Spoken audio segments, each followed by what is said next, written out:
गुरु रूप गुरु खालसा साध संगत जियो। वाहेगुरु जी का खालसा वाहेगुरु जी की फतेह।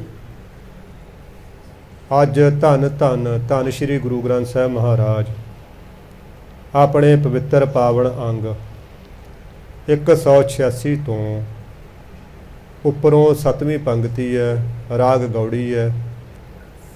महाराज अपने 5वें स्वरूप राही सानू पवित्र पावन उपदेश बख्शिश कर रहे हैं।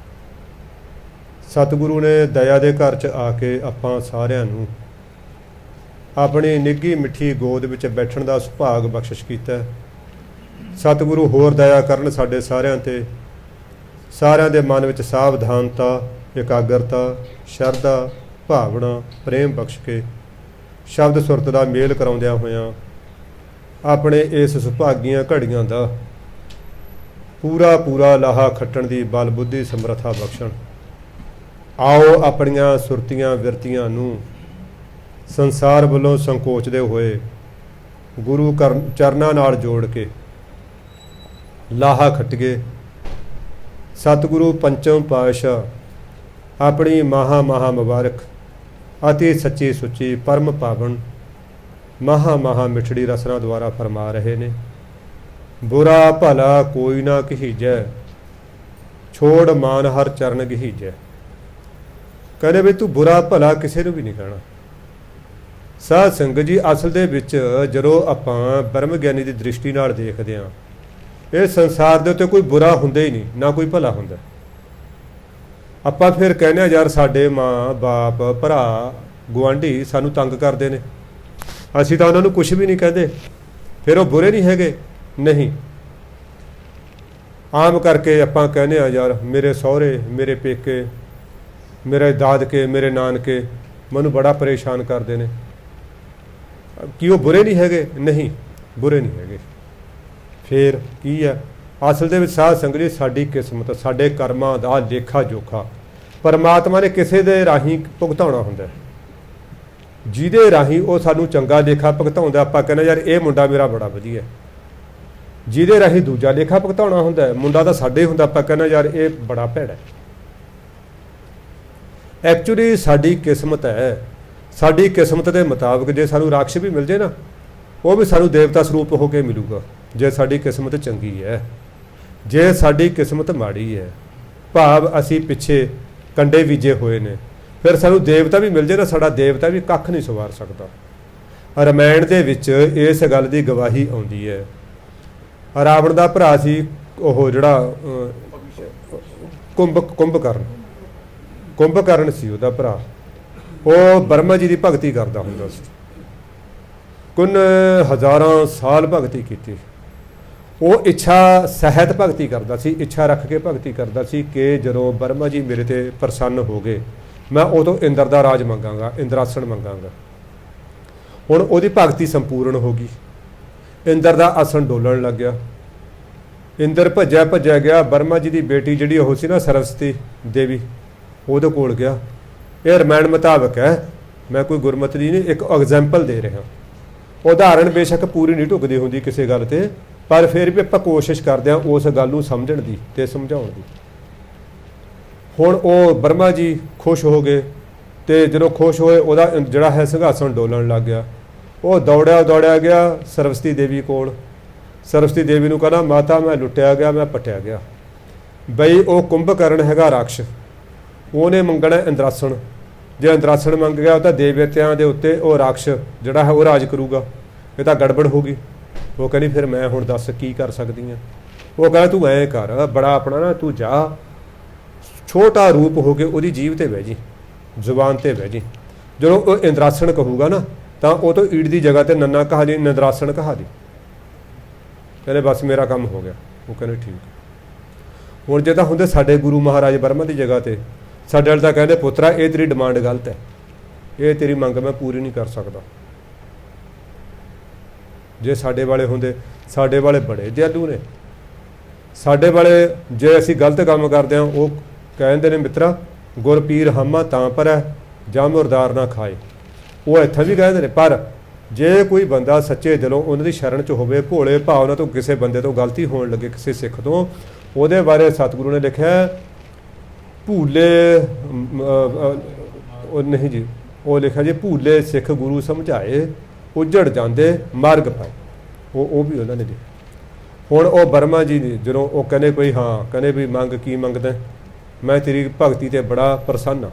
ਉਹ ਜਦੋਂ ਇੰਦਰਾਸਣ ਕਹਿਣ ਲੱਗਿਆ ਨਾ ਤਾਂ ਉਹ ਦੇਵੀ ਨੇ ਆਪਣਾ ਸੂਖਮ ਰੂਮ ਬਣਾ ਕੇ ਉਹਦੀ ਰਸਨ ਤੇ ਬੈਠੀ, ਇੰਦਰਾਸਣ ਦੀ ਜਗ੍ਹਾ ਤੇ ਉਹਦਾ ਨਿਦਰਾਸਣ ਕਹਾ ਤਾ। ਤਾਂ ਬਰਮਾ ਜੀ ਕਹਿੰਦੇ ਤਥਾ ਅਸਤੂ, ਐਸਾ ਹੀ ਹੋਗਾ। ਉਹ ਵਿਚਾਰਾ 6 ਮਹੀਨੇ ਸੌਂਦਾ ਸੀ, 6 ਮਹੀਨੇ ਜਾਗਦਾ ਸੀ, ਐਸਾ ਰਮਾਇਣ 'ਚ ਲਿਖਿਆ ਹੋਇਆ। ਹੁਣ ਗੱਲ ਕੀ ਆਪਾਂ ਜਿਹੜੀ ਗੱਲ ਕਰ ਰਹੇ ਸੀ, ਬੁਰਾ ਭਲਾ ਕੋਈ ਨਾ ਕੀਜੈ, ਕਿਸੇ ਨੂੰ ਵੀ ਮਾੜਾ ਜਾਂ ਚੰਗਾ ਨਹੀਂ ਕਹਿਣਾ ਚਾਹੀਦਾ। ਕਿਉਂ? ਕਿਉਂਕਿ ਇਸ ਸੰਸਾਰ ਦੇ ਉੱਤੇ ਬੁਰਾ ਜਾਂ ਮਾੜਾ ਕੋਈ ਹੈ ਹੀ ਨਹੀਂ। ਸਾਡੀ ਕਿਸਮਤ ਹੈ ਜੋ ਅਸੀਂ ਪਿੱਛੇ ਕੰਡੇ ਬੀਜੇ ਹੋਏ ਨੇ। ਮੈਂ ਕਈ ਵਾਰੀ ਦੇਖਿਆ, ਇੱਕ ਫਰਜ਼ ਕਰ ਲਓ ਮਾਤਾ ਦੇ 4 ਪੁੱਤ ਨੇ, ਉਹ 3 ਨੂੰਹਾਂ ਪੁੱਤਾਂ ਪ੍ਰਤੀ ਬਹੁਤ ਵਧੀਆ, ਚੌਥੇ ਪੁੱਤ ਨੂੰ ਪ੍ਰਤੀ ਬੜੀ ਭੈੜੀ ਹੈ। ਜੋ ਭੈੜੀ ਹੁੰਦੀ, ਦੇਖੋ ਹੁਣ ਮਿਰਚਾਂ ਕੌੜੀਆਂ ਨੇ ਤਾਂ ਸਭ ਨੂੰ ਕੌੜੀਆਂ ਲੱਗਦੀਆਂ ਨੇ, ਚਾਹੇ ਉਹਨਾਂ ਨੂੰ ਸਾਧ ਖਾਵੇ ਚਾਹੇ ਚੋਰ ਖਾਵੇ, ਸਭ ਨੂੰ ਕੌੜੀਆਂ ਲੱਗਦੀਆਂ ਨੇ ਕਿਉਂਕਿ ਕੌੜੀਆਂ ਨੇ। ਹੁਣ ਸ਼ਰਾਬ ਹੈ, ਉਹ 'ਚ ਨਸ਼ਾ ਹੈ, ਚਾਹੇ ਕੋਈ ਸਾਧ ਪੀ ਲੇ ਉਹ ਵੀ ਲਲਕਰੇ ਮਾਰੇਗਾ, ਕੋਈ ਚੋਰ ਪੀ ਲੇ ਉਹ ਵੀ ਲਲਕਰੇ ਮਾਰੇਗਾ, ਉਹਦਾ ਸੁਭਾਅ ਹੈ। ਪਰ ਹੁਣ ਜੇ ਉਹ ਮਾਤਾ ਕੌੜੀ ਹੁੰਦੀ ਤਾਂ ਫਿਰ ਉਹ 3 ਨੂੰ ਵੀ ਤਾਂ ਕੌੜੀ ਲੱਗਦੀ। ਉਹ ਇੱਕ ਨੂੰ ਕਿਉਂ ਕੌੜੀ ਲੱਗ ਰਹੀ ਹੈ? ਕਿਉਂਕਿ ਉਹਦੀ ਕਿਸਮਤ ਦੇ ਮੁਤਾਬਕ ਉਹ ਉਹਨਾਂ ਨਾਲ ਉਹੋ ਜਿਹਾ ਵਿਹਾਰ ਕਰ ਰਹੀ ਹੈ। ਇਸ ਕਰਕੇ ਮਹਾਰਾਜ ਕਹਿੰਦੇ ਦੱਦਾ ਦੋਸ਼ ਨਾ ਦਿਉ ਕਿਸੈ, ਦੋਸ਼ ਕਰਮਾ ਆਪਣਿਆ, ਜੋ ਮੈਂ ਕੀਆ ਸੋ ਮੈਂ ਪਾਇਆ, ਦੋਸ਼ ਨਾ ਦੀਜੈ ਅਵਰਜਨਾ। ਸਾਨੂੰ ਕਿਸੇ ਨੂੰ ਬੁਰਾ ਭਲਾ ਕਹਿਣ ਦਾ ਹੱਕ ਹੀ ਕੋਈ ਨਹੀਂ, ਪਰ ਅਸੀਂ ਆਮ ਕੀ ਕਰਦੇ ਹਾਂ, ਚਾਹੇ ਸਾਡੇ 'ਚ ਆਪਣੇ 'ਚ ਕਸੂਰ ਹੋਵੇ, ਚਾਹੇ ਭੁੱਕੀ ਵੇਚਦਾ ਮੈਂ ਫੜਿਆ ਜਾਵਾਂ, ਜਦੋਂ ਮੈਨੂੰ ਥਾਣੇਦਾਰ ਕੁੱਟੂਗਾ ਨਾ ਮੈਂ ਕਹੂੰਗਾ ਥਾਣੇਦਾਰ ਬੜਾ ਭੈੜਾ, ਮੈਂ ਆਪਣਾ ਕਸੂਰ ਨਹੀਂ ਕਰਦਾ ਯਾਰ, ਵੀ ਮੈਂ ਵੀ ਤਾਂ ਗਲਤ ਕੰਮ ਕਰ ਰਿਹਾ। ਕਿਸੇ ਦੀ ਚੋਰੀ ਕਰਦਾ ਫੜਿਆ ਜਾਵਾਂ ਮੈਂ, ਜਦੋਂ ਲੋਕ ਕੁੱਟਣਗੇ ਉਹ ਫਲਾਣੇ ਪਿੰਡ ਦੇ ਲੋਕ ਤਾਂ ਜੀ ਬੜੇ ਭੈੜੇ ਨੇ ਜੀ, ਬੜੇ ਕੱਬੇ ਨੇ ਜੀ, ਆਪਣੇ ਨਹੀਂ।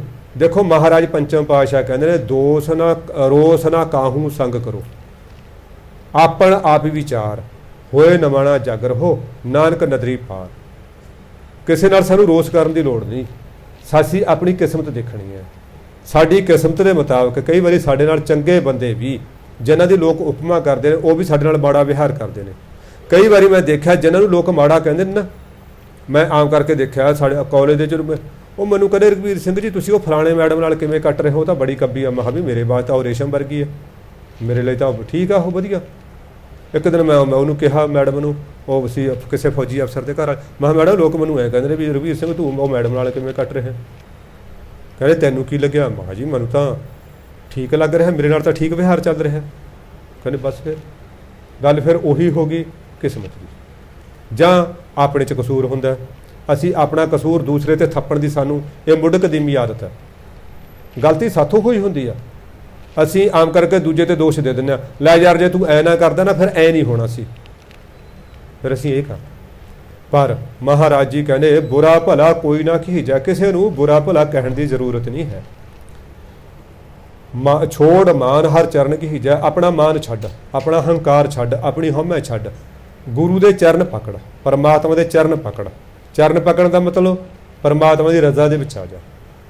ਜੇ ਦੇਖੋ ਆਪਾਂ ਜਦੋਂ 18ਵੀਂ ਸਦੀ ਦੇ ਸਿੱਖਾਂ ਦਾ ਇਤਿਹਾਸ ਪੜ੍ਹਦੇ ਹਾਂ ਨਾ, ਜੇ ਉਹਨਾਂ ਨੂੰ ਪ੍ਰਸ਼ਾਦਾ ਨਾ ਵੀ ਮਿਲਣਾ, 1 ਡੰਗ ਨਾ ਮਿਲਣਾ, 2 ਡੰਗ ਨਾ ਮਿਲਣਾ, ਕਿਸੇ ਨੇ ਪੁੱਛਣਾ ਵੀ ਖਾਲਸਾ ਜੀ ਪ੍ਰਸ਼ਾਦਾ ਛਕ ਲਿਆ, ਉਹ ਕਹਿੰਦੇ ਜੀ ਕੜਾਕਾ ਸਿੰਘ ਲਾਇਆ ਹੋਇਆ। ਦੇਖੋ ਐ ਨਹੀਂ ਕਹਿੰਦੇ ਸੀ ਰਹੀ ਕਿੱਥੇ ਜੀ, ਇੱਕ ਤਾਂ ਜੰਗਾਂ ਯੁੱਧਾਂ 'ਚ ਲੜ ਰਹੇ ਹਾਂ ਜੀ, ਇਹ ਗੁਰੂ ਮਹਾਰਾਜ ਵਾਸਤੇ ਐਂ ਕਰ ਰਹੇ ਹਾਂ, ਇਹ ਮਹਾਰਾਜ ਸਾਨੂੰ ਰੋਟੀ ਦਾ ਪ੍ਰਬੰਧ ਵੀ ਨਹੀਂ ਕਰਦਾ। ਸਾਡੇ ਵਰਗਾ ਹੁੰਦਾ ਨਾ ਐਈਆਂ ਜਿਹੀਆਂ ਸੁਣਾਉਂਦਾ। ਧੰਨ ਸੀ ਉਹ ਸਿੱਖ ਸਬਰ ਸੰਤੋਖ ਵਾਲੇ, ਆਪਣੇ ਘਰਾਂ ਦਾ ਸੁੱਖ ਛੱਡਿਆ, ਧੁੱਪਾਂ ਧੇਹਾਂ ਭੁੱਖਾਂ ਨੀਂਦਾਂ ਦੇ ਦੁੱਖ ਝੱਲੇ, ਫਿਰ ਵੀ ਗੁਰੂ ਮਹਾਰਾਜ ਦਾ ਸ਼ੁਕਰਾਨਾ ਕਰਦੇ ਸੀ, ਫਿਰ ਵੀ ਗੁਰੂ ਮਹਾਰਾਜ ਸ਼ੁਕਰਾਨਾ ਕਰਦੇ ਸੀ। ਇਹ ਹੈ ਪਰਮਾਤਮਾ ਦੇ ਚਰਨ ਪਕੜਨ ਦੀ ਅਵਸਥਾ। ਕਹੋ ਨਾਨਕ ਗੁਰ ਮੰਤਰ ਚਤਾਰ, ਸੁਖ ਪਾਵੇਂ ਸਾਚਾ ਦਰਬਾਰ। ਗੁਰੂ ਮਹਾਰਾਜ ਕਹਿੰਦੇ, ਪੰਚਮ ਗੁਰੂ ਨਾਨਕ ਪਾਤਸ਼ਾਹ ਕਹਿੰਦੇ ਨੇ, ਇਹ ਕਰੇ ਹੇ ਭਾਈ ਤੂੰ ਗੁਰੂ ਦੇ ਮੰਤਰ ਦਾ ਚੇਤਾ ਕਰ, ਉਹਨੂੰ ਯਾਦ ਕਰ। ਚਿਤਾਰਨ ਦਾ ਮਤਲਬ ਹੁੰਦਾ ਯਾਦ ਕਰਨਾ। ਇੱਕ ਤਾਂ ਹੁੰਦਾ ਮੂੰਹ ਨਾਲ ਜਪਣਾ, ਮੈਂ ਵਾਹਿਗੁਰੂ ਵਾਹਿਗੁਰੂ ਕਰ ਰਿਹਾ, ਔਰ ਮੇਰਾ ਦਿਮਾਗ ਆ ਅਮਰੀਕਾ ਕੈਨੇਡਾ ਘੁੰਮ ਰਿਹਾ, ਕਿਤੇ ਹੋਰ ਪਤਾ ਨਹੀਂ ਕਿੱਥੇ ਕਿੱਥੇ ਚੰਗੀਆਂ ਮੰਦੀਆਂ ਮਾੜੀਆਂ ਥਾਵਾਂ ਤੇ ਜਾ ਰਿਹਾ। ਇੱਕ ਹੁੰਦਾ ਚਿਤਾਰਨਾ, ਜਦੋਂ ਆਪਾਂ ਕਿਸੇ ਨੂੰ ਯਾਦ ਕਰਦੇ ਆ ਨਾ ਤਾਂ ਫਿਰ ਆਪਣਾ ਮਨ ਇੱਕ ਥਾਂ ਦੀ ਟਿਕਦਾ ਹੁੰਦਾ। ਉਦੋਂ ਦੇਖੋ ਆਪਾਂ ਜਦੋਂ ਧੀ ਨੂੰ ਯਾਦ ਕਰਦੇ ਆ ਆਪਣੇ ਮਨ 'ਚ ਕੋਈ ਹੋਰ ਖਿਆਲ ਆਉਂਦਾ? ਪਤਨੀ ਨੂੰ ਯਾਦ ਕਰਦੇ ਆ ਉਦੋਂ ਕੋਈ ਖਿਆਲ ਆਉਂਦਾ ਮਨ 'ਚ?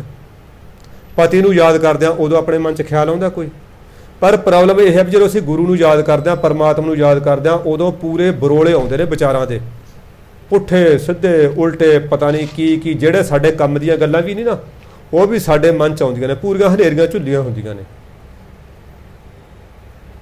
ਇਹ ਇਕੱਲੀ ਇੱਕ ਬੰਦੇ ਦੀ ਪ੍ਰੋਬਲਮ ਨਹੀਂ, ਇਹ ਸਾਰੇ ਬੰਦਿਆਂ ਦੀ ਹੀ, ਸਾਰੇ ਭਾਈਆਂ ਦੀ, ਸਾਰੇ ਮਨੁੱਖਾਂ ਦੀ ਇਹ ਪ੍ਰੋਬਲਮ ਹੈ। ਜਦੋਂ ਅਸੀਂ ਰੱਬ ਨੂੰ ਯਾਦ ਕਰਦੇ ਹਾਂ ਉਦੋਂ ਸਾਡੇ ਮਨ ਦੇ ਵਿੱਚ ਬੜੇ ਮਤਲਬ ਉਤਰਾਅ ਚੜ੍ਹਾਅ ਆਉਂਦੇ ਨੇ। ਕਾਰਨ ਇਹ ਹੈ ਜੀ, ਜਦੋਂ ਅਸੀਂ ਕੋਈ ਕਿਸੇ ਕੱਪੜੇ ਨੂੰ ਸਾਬਣ ਲਾਉਂਦੇ ਹਾਂ ਤਾਂ ਫਿਰ ਉਹਦੇ ਵਿੱਚੋਂ ਮੈਲ ਨਿਕਲ ਕੇ ਬਾਹਰ ਨਿਕਲਦੀ ਹੈ। ਜਦੋਂ ਅਸੀਂ ਕਾਫੀ ਬੰਦ ਘਰ ਨੂੰ ਝਾੜੂ ਲਾਉਂਦੇ ਹਾਂ ਤਾਂ ਪਹਿਲਾਂ ਉੱਦਾਂ ਆਪਾਂ ਨੂੰ ਲੱਗਦਾ ਸਾਫ਼ ਹੈ, ਜਦੋਂ ਝਾੜੂ ਲਾਉਂਦੇ ਨਾ ਪੂਰੀ ਬਰੀਕੀ ਨਾਲ ਚੰਗੀ ਤਰ੍ਹਾਂ ਝਾੜੂ, ਤਾਂ ਸਾਡੇ ਝਾੜੂ ਦੇ ਅੱਗੇ ਬਹੁਤ ਸਾਰਾ ਕੂੜਾ ਅੱਗੇ ਹੋੜਦਾ। ਇਸੇ ਤਰ੍ਹਾਂ ਜਦੋਂ ਅਸੀਂ ਵਾਹਿਗੁਰੂ ਵਾਹਿਗੁਰੂ ਵਾਹਿਗੁਰੂ ਰੂਪੀ ਝਾੜੂ ਆਪਣੇ ਮਨ 'ਚ ਲਾਉਂਦੇ ਹਾਂ ਤਾਂ ਬਹੁਤ ਸਾਰਾ ਕੂੜਾ ਬਾਹਰ ਨਿਕਲਦਾ। ਅਸੀਂ ਉਹ ਕੂੜੇ ਤੋਂ ਡਰ ਲੈ ਜੀ, ਤਾਂ ਭੈੜੇ ਭੈੜੇ ਖਿਆਲ ਆਈ ਜਾਂਦੇ ਨੇ ਜੀ, ਉਹ ਛੱਡੋ ਜੀ, ਮਨ ਤਾਂ ਲੱਗਦਾ ਨਹੀਂ। ਐ ਨਹੀਂ ਹੁੰਦੀ ਗੱਲ, ਮਨ ਲੱਗੇ ਜਾਂ ਨਾ ਲੱਗੇ, ਅਸੀਂ ਤਾਂ ਹੁਕਮ ਮੰਨਣਾ ਗੁਰੂ ਦਾ। ਪਹਿਲੇ ਦਿਨ ਮਨ ਕਿਸੇ ਦਾ ਵੀ ਨਹੀਂ ਲੱਗਦਾ ਹੁੰਦਾ। ਮਨ ਲੱਗਣਾ ਤਾਂ ਆਖਰੀ ਪੌੜੀ ਦਾ ਆਖਰੀ ਡੰਡਾ, ਉਹ ਤਾਂ ਆਖਰੀ ਅਵਸਥਾ ਹੈ ਜਿੱਦੇ ਮਨ ਲੱਗ ਗਿਆ। ਹਾਂ, ਕਿਸੇ ਦਿਨ 1 ਸੈਕਿੰਡ ਲੱਗ ਗਿਆ, ਕਿਸੇ ਦਿਨ 2 ਸੈਕਿੰਡ ਲੱਗ ਗਿਆ, ਕਈ ਵਾਰੀ ਹਫਤਾ ਆਪਣਾ ਵਧੀਆ ਟਾਈਮ ਲੰਘੀ ਜਾਂਦਾ। ਫਿਰ ਕਈ ਵਾਰੀ ਮਹੀਨਾ ਮਨ ਨਹੀਂ ਲੱਗਦਾ, ਨਿਤਨੇਮ ਐਂ ਲੱਗਦਾ ਵੀ ਜਿਵੇਂ ਪਤਾ ਨਹੀਂ ਵੀ ਅਸੀਂ ਕੋਈ ਕੌੜੀ ਚੀਜ਼ ਖਾ ਰਹੇ ਹਾਂ। ਕਈ ਵਾਰੀ ਐਂ ਵੀ ਹੁੰਦਾ, ਮੈਂ ਦੇਖਿਆ ਛੋਟੇ ਬੱਚਿਆਂ ਨੇ ਅੰਮ੍ਰਿਤ ਛਕਿਆ ਹੁੰਦਾ, ਇੱਕ ਟਾਈਮ ਐਸਾ ਆਉਂਦਾ ਅੰਮ੍ਰਿਤ ਕੌੜਾ ਲੱਗਣ ਲੱਗ ਜਾਂਦਾ, ਬੱਚੇ ਕੇਸ ਕਤਲ ਕਰਾ ਦਿੰਦੇ ਨੇ, ਸੇਵਾ ਗੁਰੂ ਤੋਂ ਬੇਮੁਖ ਹੋ ਜਾਂਦੇ ਨੇ। ਸਭ ਤੋਂ ਵੱਡਾ ਪਾਪ ਸਾਧ ਸੰਗਤ ਜੀ, ਜੇ ਕੋਈ ਹੈ ਇਸ ਦੁਨੀਆ ਦੇ ਉੱਤੇ, ਚਾਹੇ ਪੂਰੀ ਦੁਨੀਆ ਨੂੰ ਪਰਮਾਣੂ ਬੰਬ ਮਾਰ ਕੇ ਵੀ ਉਡਾ ਦਿਓ ਨਾ, ਸ਼ਾਇਦ ਇੰਨਾ ਪਾਪ ਨਾ ਲੱਗੇ, ਕਿਤੇ ਨਾ ਕਿਤੇ ਮੁਆਫੀ ਮਿਲ ਜੇ। ਗੁਰੂ ਤੋਂ ਬੇਮੁਖ ਹੋਣ ਦਾ ਸਭ ਤੋਂ ਵੱਡਾ ਪਾਪ ਹੈ। ਪੂਰੀ ਦੁਨੀਆ ਨੂੰ ਬੰਬਾਂ ਨਾਲ ਵੀ ਉਡਾ ਦਿਓ ਨਾ, ਐਡਾ ਪਾਪ ਤਾਂ ਵੀ ਨਹੀਂ ਜਿਹੜਾ ਗੁਰੂ ਤੋਂ ਬੇਮੁਖ ਹੋਣ ਦਾ। ਧਰਤੀ ਵੀ ਭਾਰ ਨਹੀਂ ਝੱਲਦੀ ਇਹੋ ਜਿਹੇ ਬੰਦੇ ਦਾ ਜਿਹੜਾ ਕੋਈ ਗੁਰੂ ਤੋਂ ਬੇਮੁਖ ਹੋਇਆ ਹੁੰਦਾ। ਪਤਾ ਨਹੀਂ ਕਿੰਨੇ ਜਨਮਾਂ ਦੇ ਨਰਕ ਆਪਣੇ ਆਪ ਉਹ ਬੁਲਾਉਂਦਾ ਕਿ ਵੀ ਹਾਂ ਆ ਜਾਓ, ਮੈਂ ਤੁਹਾਨੂੰ ਭੋਗਾਂਗਾ। ਪਰ ਪਤਾ ਨਹੀਂ ਗੁਰੂ ਦੀ ਐਨੀ ਉੱਚੀ ਸੁੱਚੀ ਮੱਤ ਨੂੰ ਨੀਵਾਂ ਸਮਝਦਾ, ਆਪਣੀ ਮੱਤ ਨੂੰ ਵੱਡੀ ਸਮਝਦਾ ਕਿ ਤੈਨੂੰ ਮੈਂ ਸਿਆਣਾ ਗੁਰੂ ਨਾਲੋਂ। ਚਲੋ ਖੈਰ, ਇਹ ਤਾਂ ਹੁਣ ਮਹਾਰਾਜ ਜਾਣ। ਗਰੀਬ ਨਵਾਜ ਕਹਿੰਦੇ, ਹੇ ਨਾਨਕ, ਹੇ ਭਾਈ, ਤੂੰ ਗੁਰੂ ਦਾ ਮੰਤਰ ਯਾਦ ਕਰ, ਉਹਨੂੰ ਯਾਦ ਕਰਦਾ ਰਹਿ। ਸਾਧ ਸੰਗਤ ਜੀ, ਗੁਰੂ ਦੇ ਮੰਤਰ ਦੇ ਵਿੱਚ 2 ਚੀਜ਼ਾਂ ਹੁੰਦੀਆਂ ਨੇ। ਇੱਕ ਤਾਂ ਵਾਹਿਗੁਰੂ ਗੁਰ ਮੰਤਰ ਹੈ, ਜਪ ਹਉਮੈ ਖੋਈ। ਇੱਕ ਗੁਰੂ ਦੇ ਮੰਤਰ ਦੇ ਵਿੱਚ ਉਪਦੇਸ਼ ਹੁੰਦਾ। ਗੁਰੂ ਉਪਦੇਸ਼ ਸਾਨੂੰ ਕੀ ਦਿੰਦਾ ਕਿ ਆਹ ਕੰਮ ਕਰਨਾ, ਆਹ ਨਹੀਂ ਕਰਨਾ। ਉਹਦੇ ਵਿੱਚ ਕੋਈ ਘਾਟਾ ਹੋਵੇ, ਕੋਈ ਵਾਧਾ ਹੋਵੇ, ਫਿਰ ਅਸੀਂ ਗੁਰੂ ਦਾ ਹੁਕਮ ਮੰਨਣਾ ਨਾ। ਅਸੀਂ ਪਤਾ ਕੀ ਕਰਦੇ ਹਾਂ ਜੀ, ਅਸੀਂ ਨਾ ਆਪਣੇ ਮਨ ਦੀ ਤੱਕੜੀ ਤੇ ਤੋਲਦੇ ਹਾਂ ਗੁਰੂ ਦੇ ਹੁਕਮ ਨੂੰ। ਜਿਹੜਾ ਤਾਂ ਸਾਡੇ ਫਾਇਦੇ ਦਾ ਹੁੰਦਾ ਉਹ ਤਾਂ ਅਸੀਂ ਮੰਨ ਲੈਂਦੇ ਹਾਂ, ਜਿਹੜਾ ਸਾਡੇ ਨੁਕਸਾਨ 'ਚ ਹੁੰਦਾ ਸਾਨੂੰ ਲੱਗਦਾ ਯਾਰ ਵੀ ਇਹ ਤਾਂ ਔਖਾ ਹੋਊਗਾ, ਅਸੀਂ ਉਹ ਗੁਰੂ ਦਾ ਹੁਕਮ ਮੰਨਦੇ ਹੀ ਨਹੀਂ ਹੈਗੇ। ਧਰਮਪੁਰੇ ਬਾਜ਼ਾਰ 'ਚ ਇੱਕ ਵਾਰੀ ਮੈਂ ਗਿਆ, ਇੱਕ ਗੁਰਮੁਖ ਪਿਆਰੇ ਦੇ ਨੱਕ ਤੇ ਮੁੱਲ ਦਾ ਐਡਾ ਵਾਲ ਹੋਊਗਾ, ਕੁੰਡਲੀ ਜੇ ਇਹਨੂੰ ਸਿੱਧਾ ਕਰ ਦੋ ਘੱਟੋ ਘੱਟ ਗਿੱਠ ਦਾ ਹੋਊਗਾ। 2-3 ਵਾਲ ਸੀ, ਬਾਕੀ ਛੋਟੇ ਸੀ। ਇੱਕ ਵਾਲ ਤਾਂ ਬਹੁਤ ਲੰਬਾ ਸੀ, ਪੂਰਾ ਐ ਕੁੰਡਲੀ ਬਣੀ ਹੋਈ। ਮੈਂ ਦੇਖਿਆ, ਮੈਂ ਹੈਰਾਨ ਹੋ ਗਿਆ। ਮੈਂ ਯਾਰ ਇਸ ਗੁਰਸਿੱਖ ਨੂੰ ਕਿੰਨਾ ਗੁਰੂ ਨਾਲ ਪਿਆਰ ਹੈ। ਦੁਕਾਨਦਾਰ ਸੀ ਉਹ, ਵੀ ਇਸ ਗੁਰਸਿੱਖ ਨੂੰ ਗੁਰੂ ਨਾਲ ਕਿੰਨਾ ਪਿਆਰ ਹੈ। ਵੀ ਕਮਾਲ ਦੀ ਗੱਲ ਹੈ ਬਈ। ਦੇਖੋ, ਇਹ ਆਪਣੇ ਨੱਕ ਦੇ ਵਾਲ ਵੀ ਨਹੀਂ ਕੱਟ ਰਿਹਾ, ਇਹਨਾਂ ਨੂੰ ਵੀ ਰਿਮੂਵ ਨਹੀਂ ਕਰ ਰਿਹਾ, ਕਿਉਂਕਿ ਗੁਰੂ ਦਾ ਹੁਕਮ ਹੈ। ਕੇਸਾਂ ਦੀ ਬੇਅਦਬੀ ਨਾ ਕਰਨਾ, ਕੇਸਾਂ ਦਾ ਸਨਮਾਨ ਕਰਨਾ, ਕੇਸਾਂ ਦੀ ਇੱਜ਼ਤ ਕਰਨੀ, ਇਹ ਗੁਰੂ ਦਾ ਹੁਕਮ ਹੈ। ਘੱਟੋ ਘੱਟ ਇੱਕ ਹੁਕਮ ਨੂੰ ਤਾਂ ਪੂਰੀ ਤਰ੍ਹਾਂ ਮੰਨ ਰਿਹਾ ਨਾ। ਜਿਹੜੀ ਪਹਿਲੀ ਸ਼ਰਤ ਹੈ ਉਹ ਤਾਂ ਮੰਨ ਰਿਹਾ ਨਾ। ਕੇਸਾਂ ਤੋਂ ਬਗੈਰ ਤਾਂ ਕੋਈ ਸਿੱਖ ਕਹਾਉਣ ਦਾ ਹੱਕਦਾਰ ਹੀ ਨਹੀਂ। ਹੁਣ ਇੱਧਰ ਦੇਖ ਲਓ, ਬੜੇ ਵੱਡੇ ਅਹੁਦਿਆਂ ਤੇ, ਸ਼੍ਰੋਮਣੀ ਕਮੇਟੀਆਂ ਤੇ ਜਾ ਕੇ ਵੀ ਬਿਊਟੀ ਪਾਰਲਰ ਜਾਇਆ ਜਾ ਰਿਹਾ। ਬੜੇ ਬੜੇ ਜਥੇਦਾਰਾਂ ਦੇ ਪੁੱਤਰ ਹੋ ਕੇ ਵੀ ਦਾੜੀਆਂ ਨੂੰ ਮੋਮਬੱਤੀ ਨਾਲ ਹੇਠਾਂ ਤੋਂ ਬੇਅਦਬੀ ਕੀਤੀ ਜਾ ਰਹੀ ਹੈ। ਇੱਕ ਜਦੋਂ ਕਈ ਵਾਰੀ ਨਾ ਕੰਪੈਰੀਜ਼ਨ ਕਰਦੇ ਆ, ਫਿਰ ਪਤਾ ਲੱਗਦਾ ਯਾਰ ਵੀ ਹਾਂ ਇਹ ਬੰਦਾ ਕਿੱਥੇ ਤੱਕ ਹੋਏਗਾ। ਇਹਦਾ ਮਤਲਬ ਗੁਰੂ ਦਾ ਪਿਆਰ ਤਾਂ, ਗੁਰੂ ਦਾ ਡਰ ਤਾਂ ਹੈ ਨਾ ਅੰਦਰ। ਗੁਰੂ ਦੇ ਮੰਤਰ ਦੇ ਵਿੱਚ ਆਪਾਂ ਜਦੋਂ ਗੁਰੂ ਦਾ ਵਾਹਿਗੁਰੂ ਗੁਰਮੰਤਰ ਚਿਤਾਰਦੇ ਹਾਂ, ਸਾਧ ਸੰਗਤ ਜੀ, ਵਾਰੀ ਵਾਰੀ ਜਪਦੇ ਹਾਂ, ਵਾਰੀ ਵਾਰੀ ਉਹਦਾ ਆਰਾਧਨ ਕਰਦੇ ਹਾਂ, ਫਿਰ ਸਾਡੇ ਮਨ ਦੀ ਮੈਲ ਹੌਲੀ ਹੌਲੀ ਨਿਕਲ ਜਾਂਦੀ ਹੈ। ਫਿਰ ਸਾਨੂੰ ਗੁਰੂ ਦਾ ਭਾਣਾ ਮਿੱਠਾ ਲੱਗਣ ਲੱਗ ਜਾਂਦਾ। ਗੁਰੂ ਦਾ ਜਦੋਂ ਭਾਣਾ ਮਿੱਠਾ ਲੱਗਦਾ, ਫਿਰ ਅਸੀਂ ਉਹਦੀ ਹਰੇਕ ਰਜ਼ਾ ਨੂੰ ਬੜੀ ਚਾਈ ਚਾਈ ਮੰਨਣ ਵਾਸਤੇ ਤਿਆਰ ਹੋ ਜਾਂਦੇ ਹਾਂ। ਫਿਰ ਮਹਾਰਾਜ ਕਹਿੰਦੇ ਜੇ ਤੂੰ ਗੁਰੂ ਦਾ ਮੰਤਰ ਚਿਤਾਰੇਗਾ ਤਾਂ ਹੋਏਗਾ ਕੀ, ਰਿਜ਼ਲਟ ਕੀ ਨਿਕਲੇਗਾ। ਸਤਿਗੁਰੂ ਕਹਿੰਦੇ ਸੁਖ ਪਾਵਾਂ ਸਾਚਾ ਦਰਬਾਰ। ਉਸ ਸੱਚੇ ਪਰਮਾਤਮਾ ਦੇ ਦਰਬਾਰ ਵਿੱਚ ਤੂੰ ਖੱਖੇ ਨੂੰ ਔਂਕੜ ਵਾਲਾ ਸੁੱਖ, ਭਾਵ ਜਿਹੜਾ ਸਾਰੇ ਸੁੱਖਾਂ ਦਾ ਸ਼੍ਰੋਮਣੀ ਸੁੱਖ ਹੈ। ਆਪਣੇ ਜਿਹੜੇ ਸੁੱਖ ਨੇ ਨਾ, ਆਪਾਂ ਉਂਗਲਾਂ ਤੇ ਗਿਣ ਸਕਦੇ ਹਾਂ। ਸਾਡੇ ਸਰੀਰਕ ਸੁੱਖ ਨੇ ਵੀ ਕੋਈ ਸਰੀਰਕ ਤੰਦਰੁਸਤ ਰਹੇ, ਸਰੀਰ ਦਾ ਕੋਈ ਮਤਲਬ ਹਿੱਸਾ ਪੁਰਜਾ ਬਿੰਗਾ ਟੇਢਾ ਨਾ ਹੋਵੇ, ਸਰੀਰਕ ਸੁੱਖ। ਫਿਰ ਸਾਡੇ ਪਰਿਵਾਰਕ ਸੁੱਖ ਹੋ ਗਏ, ਸਾਡੇ ਪਰਿਵਾਰ ਦੇ ਵਿੱਚ ਖੈਰ ਸੁੱਖ ਹੋਵੇ, ਸਾਡੇ ਧੀਆਂ ਪੁੱਤ ਪੋਤੇ ਦੋਤੇ ਹਰੀ ਕਾਇਮ ਰਹਿਣ। ਫਿਰ ਸਾਡਾ ਸਮਾਜਿਕ ਸੁੱਖ, ਸਾਡੇ ਰਿਸ਼ਤੇਦਾਰ, ਸਾਡੇ ਭੈਣ ਭਾਈ, ਆਂਢੀ ਗੁਆਂਢੀ ਸਾਡਾ ਜਿਹੜਾ ਹੈ ਮਾਣ ਸਤਿਕਾਰ ਕਰਨ, ਸਾਨੂੰ ਦੁੱਖ ਨਾ ਦੇਣ। ਫਿਰ ਸਾਡੇ ਆਰਥਿਕ ਸੁੱਖ, ਸਾਡੇ ਕੋਲੇ 4 ਪੈਸੇ ਵੀ ਹੋਣ। ਰਾਜਨੀਤਿਕ ਸੁੱਖ, ਸਾਡੀ ਸਰਕਾਰੀ ਦਰਬਾਰ ਵੀ ਪਹੁੰਚ ਹੋਵੇ। ਪਰ ਇਹਨਾਂ ਸਾਰੇ ਸੁੱਖਾਂ ਤੋਂ ਉੱਪਰ ਸੁੱਖ ਹੈ ਇੱਕ, ਉਹ ਹੈਗਾ ਗੁਰੂ ਦੇ ਮਿਲਾਪ ਦਾ ਸੁੱਖ, ਗੁਰੂ ਦੀ ਗੋਦ ਦਾ ਸੁੱਖ, ਗੁਰੂ ਦੀ ਬੁੱਕਲ ਦਾ ਸੁੱਖ। ਸਾਧ ਸੰਗਤ ਜੀ, ਉਹਦੇ ਜਿਹਨੂੰ ਉਹ ਸੁੱਖ ਮਿਲਦਾ ਨਾ, ਉਹਨੂੰ ਕਿਸੇ ਨੇ ਕਿਹਾ ਸੀ ਤੈਨੂੰ ਰਾਜ ਚਾਹੀਦਾ। ਗੁਰੂ ਕਲਗੀਧਰ ਦਾ ਦਰਬਾਰ ਲੱਗਿਆ ਹੋਇਆ। ਗੁਰੂ ਕਲਗੀਧਰ ਦੇ ਦਰਬਾਰ ਦੇ ਵਿੱਚ ਸੰਗਤਾਂ ਲੈਣ ਬਣਾਈ ਹੋਈ ਹੈ ਤੇ ਮੱਥੇ ਟੇਕ ਰਹੇ ਨੇ। ਇਹਨਾਂ ਨੂੰ ਹਿਮਾਚਲ ਦਾ ਇੱਕ ਕੋਈ ਰਾਜਾ ਆਇਆ, ਬਹੁਤ ਵੱਡਾ ਰਾਜਾ ਸੀ, ਉਹਦਾ ਰਾਜ ਭਾਗ ਬਹੁਤ ਸੀ। ਆ ਕੇ ਮਹਾਰਾਜ ਦੇ ਚਰਨਾਂ 'ਚ ਮੱਥਾ ਟੇਕਿਆ। ਮਹਾਰਾਜ ਉਹਦੇ ਵੱਲ ਦੇਖ ਕੇ ਮੁਸਕਰਾਏ, ਕਹਿੰਦੇ ਹਾਂ ਰਾਜਨ ਦੱਸੋ ਵੀ ਮਨ ਦੀ ਇੱਛਾ। ਕਹਿੰਦਾ ਮਹਾਰਾਜ ਕਿਰਪਾ ਕਰ ਦਿਓ। ਮਹਾਰਾਜ ਕਹਿੰਦੇ ਉਹਨਾਂ ਦੇ ਪਿੱਛੇ ਭਾਈ ਧੰਨਾ ਸਿੰਘ ਖੜੇ ਸੀ, ਜਿਹੜੇ ਗੁਰੂ ਦੇ ਆਪਣਾ ਸਾਰੇ ਗੁਰੂ ਖਾਲਸੇ ਦੇ ਘੋੜਿਆਂ ਦੀ ਸੇਵਾ ਕਰਦੇ ਹੁੰਦੇ ਸੀ। ਪੱਠੇ ਪਾਉਣੇ, ਖਰਖਰਾ ਕਰਨਾ, ਲਿੱਦਾਂ ਚੱਕਣੀਆਂ ਘੋੜਿਆਂ ਦੀਆਂ। ਉਹ ਹੁਣ ਜਿਹੜੇ ਨੇ ਇਹ ਕੰਮ ਕਰਨਾ, ਉਹਦੇ ਕੱਪੜਿਆਂ 'ਚ ਤਾਂ ਮੁਸ਼ਕ ਆਟੋਮੈਟਿਕ ਆਉਂਦੀ ਆ ਤੇ ਕੱਪੜੇ ਵੀ ਮੈਲੇ ਕਚੈਲੇ। ਹੁਣ ਉਹ ਰਾਜੇ ਦੇ ਪਿੱਛੇ ਖੜਾ ਸੀ। ਜਦੋਂ ਉਹਨੇ ਕਿਹਾ ਵੀ ਮਹਾਰਾਜ ਕਿਰਪਾ ਕਰ ਦਿਓ, ਸਤਿਗੁਰੂ ਮੁਸਕਰਾ ਕੇ ਕਹਿੰਦੇ ਭਾਈ ਧੰਨਾ ਸਿੰਘ ਵਰਗੀ ਕਰ ਦਈਏ। ਕਹਿੰਦੇ ਕੌਣ ਧੰਨਾ ਸਿੰਘ? ਕਹਿੰਦਾ ਤੁਹਾਡੇ ਪਿੱਛੇ ਖੜਾ। ਜਦੋਂ ਦੇਖਿਆ ਨਾ ਉਹ ਭਾਈ ਧੰਨਾ ਸਿੰਘ ਵੱਲ ਮੁੜ ਕੇ, ਉਹਦੇ ਵਿਚਾਰੇ ਦੇ ਉਦਾਂ ਹੀ ਮਤਲਬ ਦਸਤਾਰਾ ਲਪੇਟਿਆ ਵਿਆ, ਉਦਾਂ ਹੀ ਕੱਪੜੇ ਮੈਲੇ ਕਚੈਲੇ ਹੈ ਨਾ, ਤੇ ਹੱਥ ਵੀ ਪੈਰਾਂ 'ਚ ਵਿਆਹੀਆਂ ਫਟੀਆਂ ਹੋਈਆਂ, ਨੰਗੇ ਪੈਰੀਂ ਘੋੜਿਆਂ ਦੀ ਜਦੋਂ ਸੇਵਾ ਕਰਨੀ। ਉਹ ਕਹਿੰਦਾ ਮਹਾਰਾਜ ਮੈਨੂੰ ਵਰ ਦੇ ਰਹੇ ਹੋ ਕਿ ਸਰਾਫ ਦੇ ਰਹੇ ਹੋ?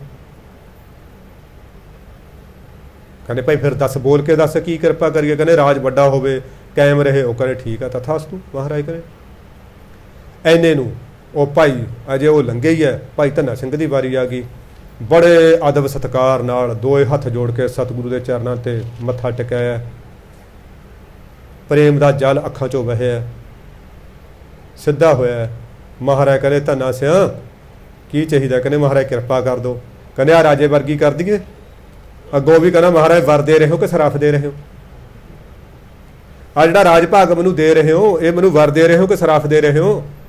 ਮਹਾਰਾਜ ਮੈਨੂੰ ਰਾਜ ਨਹੀਂ ਚਾਹੀਦਾ, ਰਾਜ ਨਾ ਚਾਹੋ, ਮੁਕਤ ਨਾ ਚਾਹੋ, ਮਨ ਪ੍ਰੀਤ ਚਰਨ ਕਮਲਾਰੇ।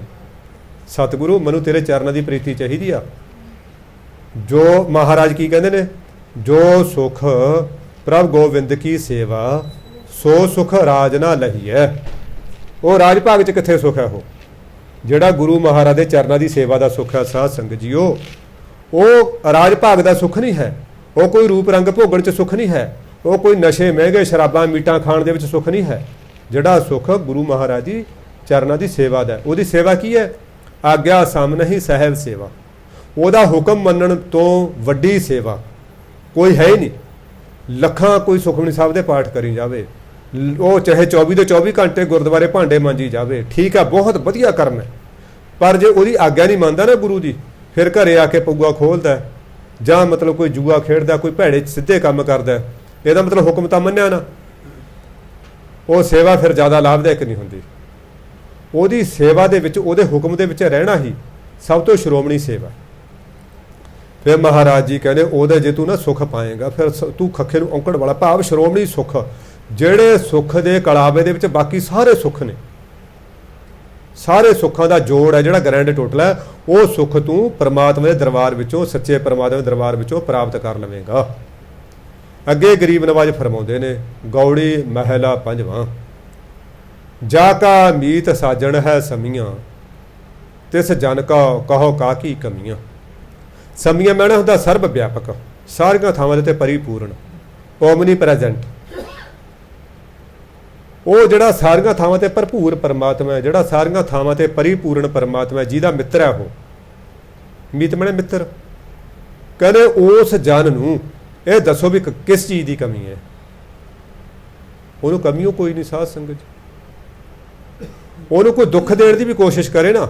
ਦੇਖੋ ਜੇ ਆਪਾਂ ਨਿਗਾਹ ਮਾਰਦੇ ਹਾਂ ਪੰਚਮ ਗੁਰੂਦੇਵ ਦੇ ਜੀਵਨ ਦੇ ਉੱਤੇ, ਜਿਨ੍ਹਾਂ ਨੇ ਇਹ ਬ੍ਰਹਮ ਗਿਆਨ ਦੀ ਬਾਣੀ ਰਚੀ ਹੈ, ਲਿਖੀ ਹੈ, ਉਹਨਾਂ ਦਾ ਜੀਵਨ ਸ਼ੁਰੂ ਤੋਂ ਲੈ ਕੇ ਬਾਬਾ ਪਿਰਥੀ ਚੰਦ ਸ਼ੁਰੂ ਤੋਂ ਹੀ ਪਰੇਸ਼ਾਨ ਕਰਦੇ ਰਹੇ। ਕਦੇ ਉਹਨਾਂ ਦੀਆਂ ਚਿੱਠੀਆਂ ਲੁਕੋ ਲੀਆਂ, ਮਹਾਰਾਜ ਤੋਂ ਵਿਛੋੜਾ ਵੀ ਪਵਾਉਣ ਦੀ ਕੋਸ਼ਿਸ਼ ਕੀਤੀ, ਤੇ ਫਿਰ ਜਦੋਂ ਮਹਾਰਾਜ ਚੌਥੇ ਪਾਤਸ਼ਾਹ ਗੁਰੂ ਅਰਜਨ ਦੇਵ ਮਹਾਰਾਜ ਦੇ ਗੁਣਾਂ ਦੇ ਉੱਤੇ ਤਰੁੱਠ ਕੇ ਉਹਨਾਂ ਨੂੰ ਗੁਰਗੱਦੀ ਦਾ ਵਾਰਸ ਬਣਾਤਾ, ਗੁਰਗੱਦੀ ਦੇ ਉੱਤੇ ਸੁਸ਼ੋਭਿਤ ਕਰਤਾ, ਫਿਰ ਵੀ ਬਾਬਾ ਪਿਰਥੀਆ ਸਾਰੀ ਉਮਰ ਪਰੇਸ਼ਾਨ ਕਰਦਾ ਰਿਹਾ।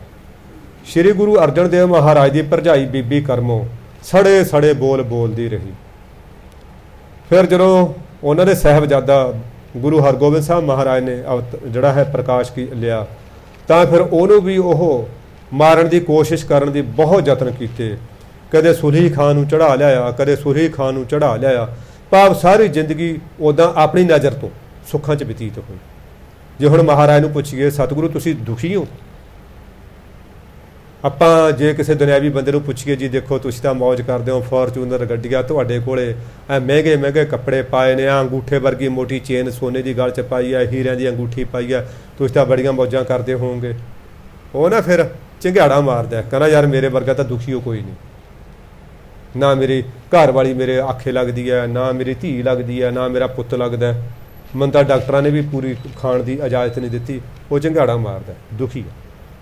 ਹੁਣ ਇੰਨੇ ਦੁੱਖਾਂ ਦੇ ਹੋਣ ਦੇ ਬਾਵਜੂਦ ਵੀ ਜੇ ਆਪਾਂ ਗੁਰੂ ਅਰਜਨ ਦੇਵ ਮਹਾਰਾਜ ਨੂੰ ਪੁੱਛੀਏ ਸਤਿਗੁਰੂ ਤੁਸੀਂ ਦੁਖੀ ਹੋ, ਮਹਾਰਾਜ ਕਹਿੰਦੇ ਨਹੀਂ, ਔਖੀ ਘੜੀ ਨਾ ਦੇਖਣ ਦੇ ਹੀ ਆਪਣਾ ਬਿਰਧ ਸੰਭਾਲੇ, ਹੱਥ ਦੇ ਰੱਖਾ ਹੈ ਆਪਣੇ ਕੋ ਸਾਸ ਸਾਸ ਪ੍ਰਤ ਪਾਲੇ, ਮੈਂ ਤਾਂ ਦੁਖੀ ਹੋ ਕੋਈ ਨਹੀਂ। ਇਹਦਾ ਮਤਲਬ ਗੁਰੂ ਅਰਜਨ ਦੇਵ ਮਹਾਰਾਜ ਝੂਠ ਬੋਲਦੇ ਨੇ ਸਾਡੀ ਦ੍ਰਿਸ਼ਟੀ ਤੋਂ? ਨਹੀਂ, ਸਾਡੇ ਲਈ ਦੁੱਖਾਂ ਦੀ ਪਰਿਭਾਸ਼ਾ ਹੋਰ ਹੈ, ਬ੍ਰਹਮ ਗਿਆਨੀ ਲਈ ਗੁਰੂਆਂ ਪੀਰਾਂ ਲਈ ਦੁੱਖਾਂ ਦੀ ਪਰਿਭਾਸ਼ਾ ਹੋਰ ਹੈ। ਸਾਡੇ ਲਈ ਦੁੱਖ ਕੀ ਹੈ?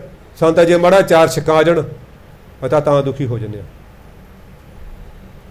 ਪੱਗ ਦਾ ਪੇਚ ਨਾ ਆਵੇ ਨਾ ਪੂਰਾ, ਕਿਤੇ ਲੜਨਾ ਪੂਰਾ ਆਵੇ ਤਾਂ ਦੁਖੀ ਹੋਏ ਨਾ, ਲੈ ਯਾਰ ਅੱਜ ਪੱਗ ਨਹੀਂ ਵੱਜ ਰਹੀ ਚੰਗੀ ਤਰ੍ਹਾਂ, ਸਹੁਰੇ ਜਾਣਾ ਸੀ, ਆ ਪੱਗ ਦਾ ਲੜੇ ਨਹੀਂ ਪੂਰਾ ਆ ਰਿਹਾ।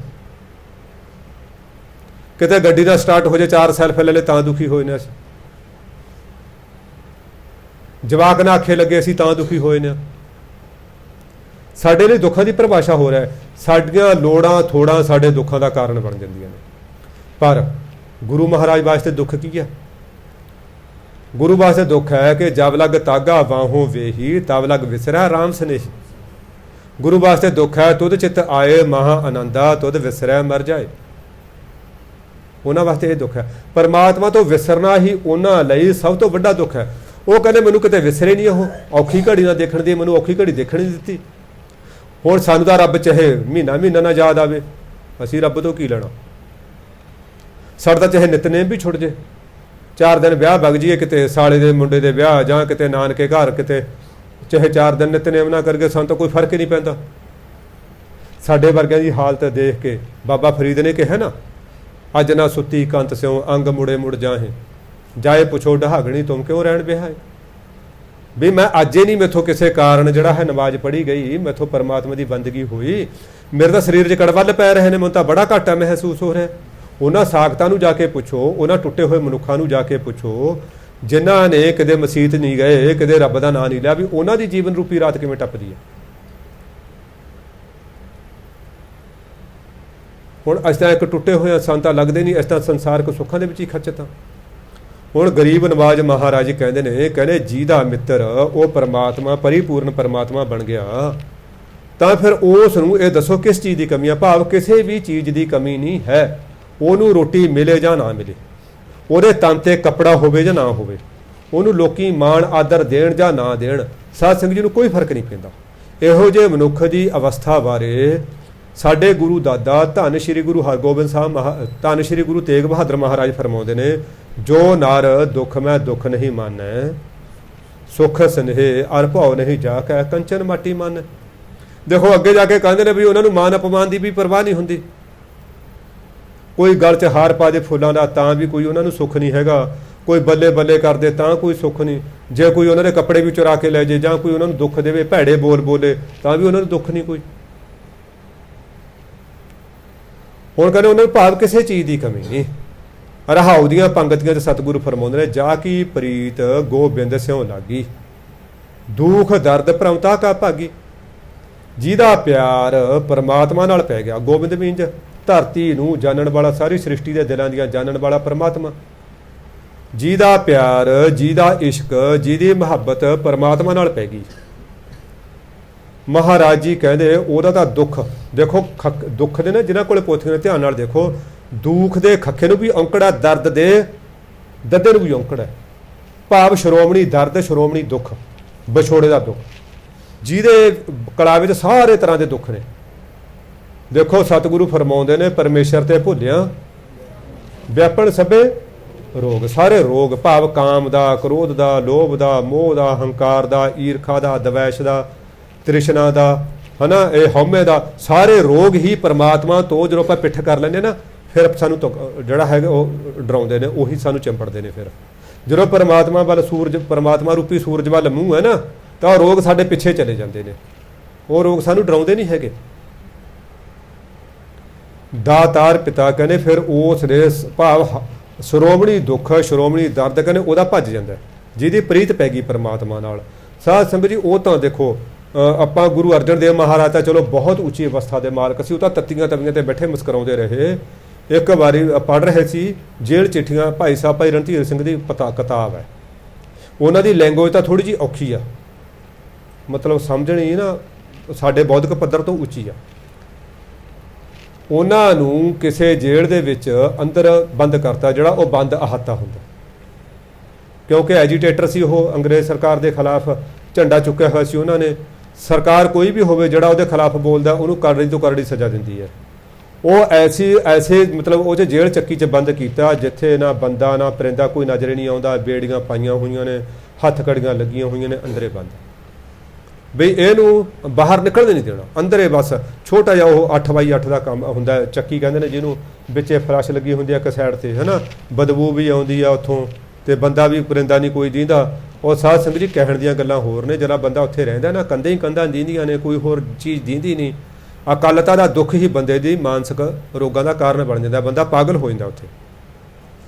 ਉਹ ਹੁਣ ਉਹਨਾਂ ਨੂੰ ਉੱਥੇ ਛੱਡਤਾ।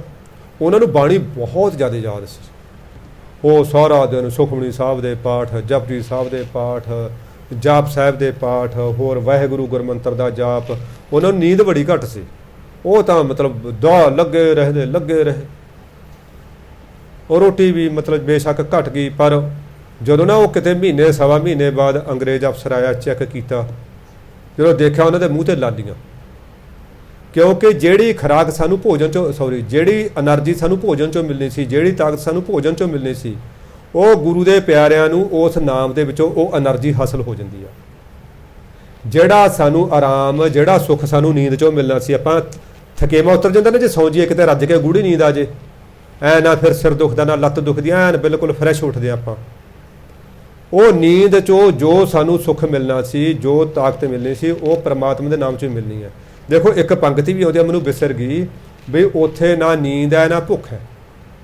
ਜਿਹੜੀ ਅਵਸਥਾ ਤੇ ਪਰਮਾਤਮਾ ਦੇ ਪਿਆਰੇ ਵਿਚਰਦੇ ਨੇ ਨਾ, ਜਿਹੜੀ ਚੌਥੀ ਅਵਸਥਾ, ਚੌਥਾ ਪਦ ਹੈ, ਉੱਥੇ ਨਾ ਨੀਂਦ ਹੈ ਨਾ ਭੁੱਖ ਹੈ, ਉੱਥੇ ਕੁਛ ਵੀ ਨਹੀਂ ਹੈਗਾ।